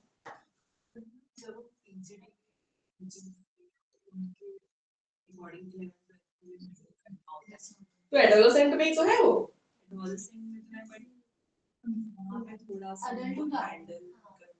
तो वही फ्रेंडली वाला ही, जो आप एडोलेसेंट में जो स्टेज में आप बच्चों को डील करोगे तो बिल्कुल वैसे ही करना होता है। वो जो मैंने प्रैक्टिकल पॉइंट ऑफ व्यू जो मैंने समझाया ना 11th 12th का ही मैंने बताया मैंने आपको, क्योंकि मेरी एक फ्रेंड है वो काउंसलर है, वो साइकोलॉजी है, वो उसने पीएचडी भी की है साइकोलॉजी में, तो वो एक काउंसलर है बहुत रिनाउंड स्कूल में। तो उनके स्कूल का ये केस था, तो उन्होंने मुझे बताया, देखो जहां से अब वो काउंसलिंग है, वो बच्चों को काउंसिल करती है, डील करती है, तो उन्होंने मुझे बोला कि ऐसे ऐसे केस आता है तो हम ऐसे डील करते हैं इनको। तो बिल्कुल ठीक है, मैं तो बोला फ्रेंडली डील कर, बिल्कुल फ्रेंडली में भी हम प्रैक्टिकल एस्पेक्ट बताते हैं कि ये लड़का भी करेगा क्या, कहाँ से कमाएगा, कहाँ से तुम्हारे शौक पूरे करेगा, तुम्हें जो ड्रेसेस पहनना पसंद है, शॉपिंग करना पसंद है, कहाँ से आएगा? तो एक वो इतनी एक्सपीरियंस हो गई है अब कर करके चीजें ना, तो बहुत फर्क पड़ता है। तो जितने नॉलेजेबल लोगों से मिलोगे, एक पीएचडी करना साइकोलॉजी में खुद में एक बहुत बड़ी बात है। She is a PhD holder, तो बताते हैं चीजें ना कि कैसे करनी है, क्या करना है आपको, तो बहुत सीखने को मिलता है, दूसरों के साथ भी बहुत कुछ सीखने को मिलता है। तो बता रहे थे ऐसे, तो ये सब तरीका होता है डील करने का। 11th-12th को डील कर रहे हो तो ये तरीका है, प्रैक्टिकल एस्पेक्ट पे बात करो आप, ठीक है ना? तो ये सब चीजें करनी पड़ती है। तो अभी हम चलते हैं यहाँ पे इन्फेंसी से एडोलेसेंस तक लेकर कैसे डेवलपमेंट होता है, ये देखो तो यहाँ पे दिया हुआ। तो आपको पढ़ना है, ये चीज क्लियर हो जानी चाहिए बिल्कुल कि सिलेबस वाइज पढ़ना है आपको, बुक वाइज नहीं पढ़ना।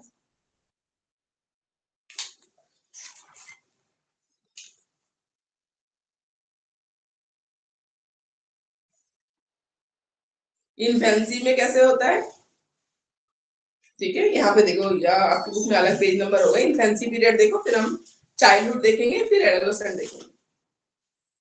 Childhood and adolescence.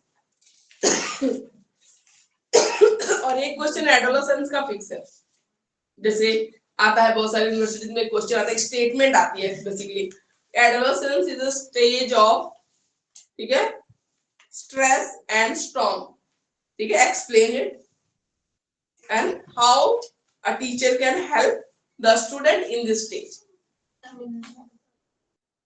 जैसे वो स्टेटमेंट तो चेंज हो सकती है, मतलब एडोलेसेंट स्टेज को एक्सप्लेन करना होता है बेसिकली, और उसमें जो प्रॉब्लम आती है वो एक्सप्लेन करो, टीचर कैसे हेल्प करेगा, ये सारा लॉन्ग क्वेश्चन बनता है 16 मार्क्स का। मतलब एडोलेसेंट जितने भी आप इन्फेंसी, चाहे इन्फेंसी तो पूछता भी नहीं है, इन्फेंसी का कोई क्वेश्चन नहीं आता है। मैं वैसे ओवरऑल आपको बता दे रही हूँ, पूछता है एडोलेसेंट, ठीक है। हर यूनिवर्सिटी जो भी बीएड का पेपर बनाते सब एडोलेसेंट पूछते हैं कि आप उन्हीं बच्चों के टीचर बनोगे एडोलेसेंट वालों का, तो एडोलेसेंट से ही क्वेश्चन आता है। यहाँ पे है सिलेबस तो हम पढ़ लेते हैं, लेकिन आने के चांसेस बहुत ही कम रहते हैं, आएगा आपका एडोलेसेंट बस, ठीक है। तो इन्फेंसी में वही इन्फेंट हम जो बोलते हैं 2 साल छोटे छोटे बच्चे 0 to 2 years वाले, ठीक है। इन्फेंसी में कहीं कोई लेना देना ही नहीं, पर पता होना चाहिए, क्योंकि आप जब किसी बच्चे की ना पास्ट हिस्ट्री डिस्कस कर रहे हो तो उसमें काम आ जाता है, जिससे उसके फिजिकल डेवलपमेंट कैसा था, बच्चा कैसा रहा है बचपन से, तो इन सब चीजों में हेल्पफुल रहता है आपके प्रोफेशनल ग्रोथ के लिए। बाकी इससे क्वेश्चन कहीं आना ही नहीं है, नहीं आता, ये क्वेश्चन नहीं आएगा तो थोड़ा सा समझ लो, और कुछ नहीं है इसमें। तो जल्दी जल्दी करेंगे इसमें, ये नहीं आएगा, जो हमारा आने वाला है उसको डिटेल में डिस्कस करेंगे, इसको करके कोई फायदा नहीं है। फिजिकल डेवलपमेंट बहुत ही फास्ट होता है, जो हमने बोला क्राउडिंग से लेके सब कुछ सारा स्टेज उसी में आता है। लैंग्वेज डेवलपमेंट भी उसी स्टेज में होती है, बच्चा बोलना भी सीखता है, चलना भी सीखता है, ठीक है। मेंटल एक्टिविटीज है वो सारी कॉन्क्रीट होती है, जो भी पढ़ रहा है उसको दिखाना पड़ेगा कि ये चीज ऐसी होती है, ऐसा कलर होता है, ऐसा शेप होता है, सारी चीजें टच से, ठीक है, टच वाली चीज है उससे सीखता है वो। टेस्ट कैसा है, खट्टा मीठा बता रहे तो खिला के बताना पड़ेगा, वैसे नहीं पता चलेगा खट्टा मीठा कैसा होता है, उसको क्या पता है। कैंडी अगर मीठी है तो सॉल्ट है वो सॉल्टी टेस्ट आएगा, ठीक है। चिली खिला दो तो फिर मुंह बनाएगा, लेमन का टेस्ट कैसा है तो उसको खिलाना पड़ेगा, तभी उसको पता चलेगा टेस्ट कैसा है। इमोशंस का भी बहुत ही फास्ट डेवलपमेंट होता है, लव है, अफेक्शन है, ठीक है।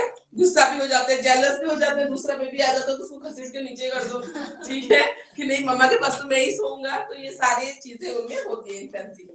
पेरेंट्स पे टोटली डिपेंडेंट होते हैं, ठीक है। सेल्फ असर्शन, मैं जो बोलता हूँ होना चाहिए, ठीक है, ऐसा होते हैं छोटे बच्चे, ऐसे होते हैं। सेल्फिश होते हैं, अनसोशल होते हैं, ठीक है, किसी के साथ टॉय वॉय शेयर नहीं करते, कजन वजन आ गया कोई आ गया किसी को बोल दो नहीं ये मेरा फेवरेट कार है, वो छूने तक ना आते उसको, तो अनसोशल, उनको कोई फर्क नहीं पड़ रहा है, तुम मेरे बारे में क्या सोच रहे हो, मेरी फेवरेट कार है मैं तो नहीं दे रहा बस। तो बहुत ही अनसोशल टाइप होते हैं, सेल्फिश होते हैं बहुत ज्यादा छोटे बच्चे। इमोशनली अनस्टेबल होते हैं, तुरंत हंसना तुरंत रोना, ठीक है, इमोशनली अनस्टेबल है। रोट मेमोरी है, याद करते हैं, ठीक है, अभी उनकी लॉजिकल और रैशनल थिंकिंग डेवलप नहीं हुई है, तो रोट मेमोरी है, जो याद बोलोगे वो याद कर लेंगे, C for cat, B for boy, ठीक है, तो ये चीज है, रोट मेमोरी है। फास्ट लर्निंग प्रोसेस है, बहुत जल्दी सीखते हैं, जो देखेंगे तुम सिखाओ ना सिखाओ देख देख के सीख जाते हैं। दादी अगर झुक के चलती है तो एक्टिंग करेंगे दादी कैसे चलती है तो बता देंगे इन्फेंसी में कैसे चलती है झुक के, ठीक है। कॉपिंग टेंडेंसी, ठीक है, मतलब पेरेंट्स कैसे करते हैं, कोई गुस्सा करे तो कैसे गुस्सा करता है तो भी करके दिखा देगा, इमिटेशन बेसिकली कॉपी करते हैं, ठीक है। उसके बाद टाइम कॉन्सेप्ट नॉट डेवलप, अभी उनको टाइम का कॉन्सेप्ट नहीं पता है, हाफ एन आवर कितना टाइम होता है या 1 आवर कितना टाइम होता है, 2 साल तक की बात करें इन्फेंसी में, अभी टाइम कॉन्सेप्ट नहीं डेवलप हुआ है उनका। क्यूरियोसिटी बहुत ज्यादा है, कुछ कुछ के पागल ही कर देते हैं, ये क्या है वो क्या है, ठीक है, तो बताते रहो बैठ के उनको क्या क्या है। फिर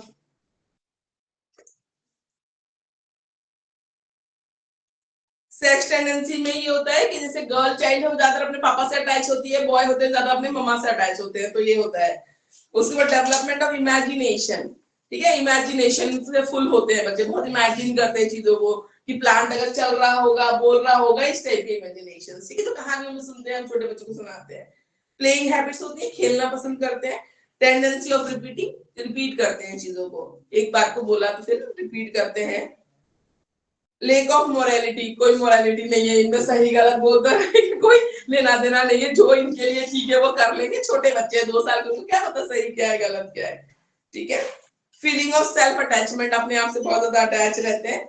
basic instincts as basis of behaviour, जो दिल में आता है वो करते हैं, जैसा इनको इंस्टिंक्ट लगता है वैसे वो करते हैं, बिहेव करते हैं। एजुकेशन इन इन्फेंसी में, एजुकेशन इन इन्फेंसी में बच्चा, हमने बोला ना नोइंगली अननोइंगली जो देखता है वो सीख लेता है, तो उसके सामने गुड एग्जांपल प्रेजेंट करना जरूरी है, ठीक है। उसके बाद एक्टिविटीज के through, obviously activity centred learning होती है। छोटे छोटे बच्चे, हमने बोला ना कुछ भी सिखाओगे उसको, उसको करके दिखाना है, लर्निंग बाय डूइंग होता है इस टाइम पे, तो वो कराना ही है उनको। उसकी मेरिट के बारे में रॉन्ग नोशन मत दीजिए, जो चीज बच्चा कर पा रहे हैं उसी पे स्टिक रहिए, ठीक है। रॉन्ग नोशन की, जो नहीं कर पा रहा तुम उसके बारे में बहुत ज्यादा बोलो या उसको वो करो तो वो गलत हो जाता है। जो कर रहा है उसको प्रैक्टिकली बात करो। रॉन्ग नोशन नहीं कि नहीं कर पाता है और उस पर आप बहुत ज्यादा एम्फेसाइज करोगे, नहीं तुम कर लोगे या कैसे कर लोगे, तो वो चीज नहीं होना चाहिए, गलत। ये करते हैं आजकल के प्राइवेट स्कूल वाले बच्चे को, चाहे 20 में से एक्चुअल कोई टेस्ट ले लो, 20 में से 10 भी नहीं आ रहा होगा, रिवाइज कर करके क्वेश्चन को घिसवा के एक महीने 20 में से 20 ला के देते हैं। फिर यही बच्चे जब बोर्ड की चेकिंग में जाते हैं तो सीधे 80 में लाएंगे 30 मार्क्स, तो फिर पेरेंट्स ऐसे सर पकड़ के बैठ जाए, हमारा बच्चा तो बहुत इंटेलिजेंट था। बच्चा आपका कहीं नहीं इंटेलिजेंट था, वो पैसा ले रहे हैं ना तो प्रेजेंट कर रहे हैं, तो धोखे में कौन है वो आप देखो। हाँ, मतलब आपको बेसिकली धोखा ही दिया जाएगा और आप धोखा खा के खुश हो। स्पेशलाइजेशन वाली चीजें पढ़ाते हैं, जनरल छोड़ देते हैं। जनरल छोड़ देते हैं, और ये चीज होती है, उनके पेरेंट भी तो धोखा खाने में ही खुश है ना। तुमको अगर पेरेंट्स को अगर बता दिया जाए ना कि आपका बच्चा यहाँ स्टैंड कर दो, अगले दिन स्कूल बदल देंगे। ये बिजनेस स्ट्रेटजी है कि पेरेंट्स को एज ए क्लाइंट आपको टिका के रखना है, तो आप बच्चे के अच्छे नंबर लाके दिखाओ, चाहे वो 10 तुम महीना भर से तुमने पढ़ाई छोड़ के चाहे वही रटवा रही हो तुम रोज क्लास में। तो इस चीज का फर्क है, पेरेंट्स भी जानना नहीं चाहता है कि एक्चुअल में बच्चा कहाँ स्टैंड करता है। उनका ईगो हट हो जाएगा कि हम पैसे खर्च कर रहे हैं तो हमारा बच्चा कैसे नहीं ला रहा 20 में 20। ये चीज है आजकल प्रैक्टिकली, ठीक है। तो रॉन्ग नोशन दिया जा रहा है कि आपका बच्चा बहुत इंटेलिजेंट है, ये रॉन्ग नोशन मना कर रहा है ना, मत दो, रॉन्ग नोशन ही दिया जा रहा है। तो ये चीज है। लर्निंग ऑफ सोशल एटिकेट्स, कोई चीज किसी ने दी, थैंक यू बोलना, सॉरी बोलना, सोशल एटिकेट सिखाना। Care about dress, food and sleeping habits, ठीक है। खाना कैसे खाना जाता है ना, प्ले में उनको सिखाया जाता है खाना, वॉशरूम कैसे यूज करना है, खाना कैसे खाना है, तो बेसिक हैबिट्स के बारे में। चाइल्ड्स माइंड वेरी एक्टिव, बहुत एक्टिव होता ही है, ठीक है, उनका mind. Precautions regarding praise and punishment, बच्चे की तारीफ करते हुए और पनिशमेंट देते हुए हमेशा बहुत सावधानी की जरूरत है, क्योंकि छोटा बच्चा है 2 साल का। अभी जो चीजें डेवलप हो जाएंगी ना उसके अंदर, तो फिर मेमोरीज कहीं ना कहीं अगर बहुत ट्रॉमा है। अभी वो एक वीडियो आया था, एलकेजी के बच्चे को होमवर्क करके नहीं लाया था, उसको पेड़ से टांग दिया, 2 टीचरें मार रही थी उसको, न्यूज में आया था। हाँ, पेड़ से बांध के टांग दे, पूरा लटक रहा है बच्चा, उसको मार रहे हैं 2 टीचर्स। होमवर्क नहीं किया तो एलकेजी के बच्चे को टांग दिया। इतना तुम कैसे हार्टलेस हो सकती है, हराना पड़ेगा हार्टलेस इतने सारे के सारे, ठीक है। ये यार तुम्हारा है, बच्चे ने नहीं किया एलकेजी, तुम शर्म करो, एलकेजी का बच्चा है तो कहीं ना कहीं बताओ। और टीचर्स में भी ब्लेम लगता है, हमें बुरा लगता है, मैं मतलब टीचर एजुकेटर हूँ तो मुझे बहुत बुरा लगता है जो टीचरों की हालत है। लेकिन कभी कभी ये सब देख के गुस्सा भी आता है, आप टीचर बन कैसे गए। छोटे बच्चों के टीचर के अंदर अगर इतनी भी एम्पैथी नहीं है, वो छोटे बच्चों को पेट से टांग रहे हैं, 2 टीचर वहां पे खड़े हैं, उसको डांट रहे हैं, डरा रहे हैं उसको, ये तो बहुत ही गलत बात है ना। क्या होमवर्क आज नहीं कल कर लेगा, इसलिए उसको उतना ट्रॉमा में तुम डाल दोगे कि लाइफ लॉन्ग उसको उस चीज का डर बैठ जाए मन में, ठीक है ना। तो ये सब चीजें नहीं होनी चाहिए, तो इसीलिए बोल रहे हैं कि बहुत ध्यान देने की जरूरत है। मैं आपको एग्जांपल से ही समझा रही हूँ, थोड़ा इंटरेस्टिंग भी हो जाती है क्लास, थोड़ा अच्छा भी लगता है ना, रटने से अच्छा है। 2 साल के बच्चे को ध्यान देना है, उतने छोटे बच्चे को आपने पनिशमेंट में ध्यान नहीं दिया, आपने पेड़ से टांग दिया, कौन सी पनिशमेंट है। अब ये बोलो कि एक बार की जगह आपको 2 बार लिखना पड़ेगा, तो समझ में आता है कि चलो बच्चा लिखेगा तो सीख भी जाएगा, ये कौन सा पनिशमेंट है, ठीक है ना। तो इसलिए बहुत केयरफुल होने की जरूरत है चीजों के साथ। उसके बाद है no shift in responsibility, no shift in responsibility का मतलब जो पेरेंट्स की रिस्पॉन्सिबिलिटी होती है ना, आजकल ये डे केयर सेंटर वालों के पास, ट्यूशन वालों के पास ट्रांसफर हो गई है, शिफ्ट इन रिस्पॉन्सिबिलिटी, ठीक है, वो नहीं करना चाहिए, ठीक है, उससे फिर ग्रोथ एंड डेवलपमेंट में बहुत ज्यादा इफेक्ट आ जाता है। उनको अपने आप ही रिस्पॉन्सिबिलिटी लेनी चाहिए अपने बच्चे के लिए, जो पेरेंट्स कर सकता है वो कोई भी नहीं कर सकता, अगर वो ग्रैंड मदर हो, ग्रैंड फादर हो, कोई उनका प्लेस नहीं ले सकता, हेल्प कर सकते हैं, कंट्रीब्यूट कर सकते हैं, अच्छी चीजें सिखा सकते हैं, पर रिप्लेस पेरेंट्स को कोई नहीं कर सकता। इंपॉर्टेंस ऑफ मदर टंग, ठीक है, इसलिए एनईपी में बोल रहे हैं ना कि मदर टंग को रखी जाए फर्स्ट में छोटे बच्चों में, क्योंकि बच्चा घर पे वही लैंग्वेज बोल रहा होता है और घर पे आता है सडनली एक न्यू लैंग्वेज उस पे इंपोज कर दो जबरदस्ती का, तो जो एक्टिव फ्री माइंड है, मतलब घर पे वो हिंदी बोलता है, आप जाते ही बोलोगे no only speak in English, छोटे बच्चे को नर्सरी की क्लास में, तो उसको वो जो बच्चा एक्टिव है, जो हर बात पे पूछता है क्या है वो क्या है वो क्या है, उसकी तो क्यूरियोसिटी खत्म हो गई, आपने तो इसको खत्म कर दिया, बिल्कुल क्यूरियस ही नहीं रहा ना, तो उसको इंटरेस्ट ही नहीं रहेगा जानने में कि क्या है, क्योंकि अपनी लैंग्वेज में बोल नहीं पा रहा, तो उसको लग रहा है मैम डांट देंगी गलत बोलूंगा, तो पूछना ही बंद कर दिया उसने, ठीक है, तो वो गलत बात होगी।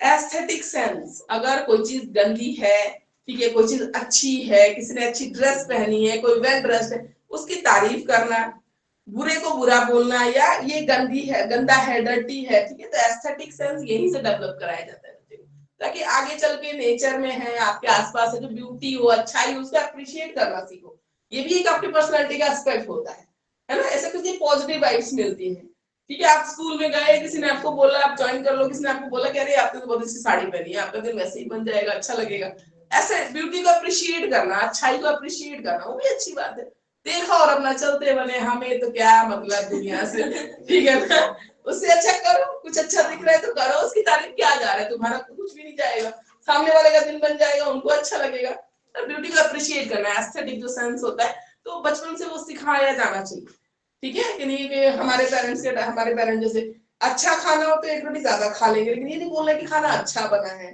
वो नहीं बोलना, खा लिया तो समझ जाओ कि अच्छा बना है ना, तो इसलिए सिखाना चाहिए बच्चों को, खाना अच्छा बना तो बोलो भाई, मम्मा को बोलो, मम्मा की तारीफ कर दो, मम्मा को अच्छा लगेगा है ना कि अच्छा बना है खाना, तो ब्यूटी की अप्रिशिएशन, एस्थेटिक सेंस, ये जरूरी है लोगों में होना, तो यही सब जो चीजें हैं जो हम बोलते हैं किसी की पर्सनैलिटी बिल्कुल इतनी अच्छी है कि सब लोग उसको पसंद करते हैं, कोई ऐसा होता है भाई ना ही मिले तो अच्छा है, ऐसा वाला भी होता है, ठीक है, होता है ना, तो ये सब चीजें, ये अगर ग्रोथ एंड डेवलपमेंट प्रॉपर उसमें चलेगा ना, तो पर्सनैलिटी ऑटोमेटिकली बहुत स्ट्रांग और ब्यूटीफुली प्रेजेंट होके आएगी, तो ये चीजें होती हैं, तो एस्थेटिक सेंस डेवलप, ये भी एक पर्सनैलिटी का बहुत अच्छा पार्ट होता है, ठीक है ना, तो aesthetic sense, appreciation of beauty, ठीक है, तो ये चीज होनी चाहिए।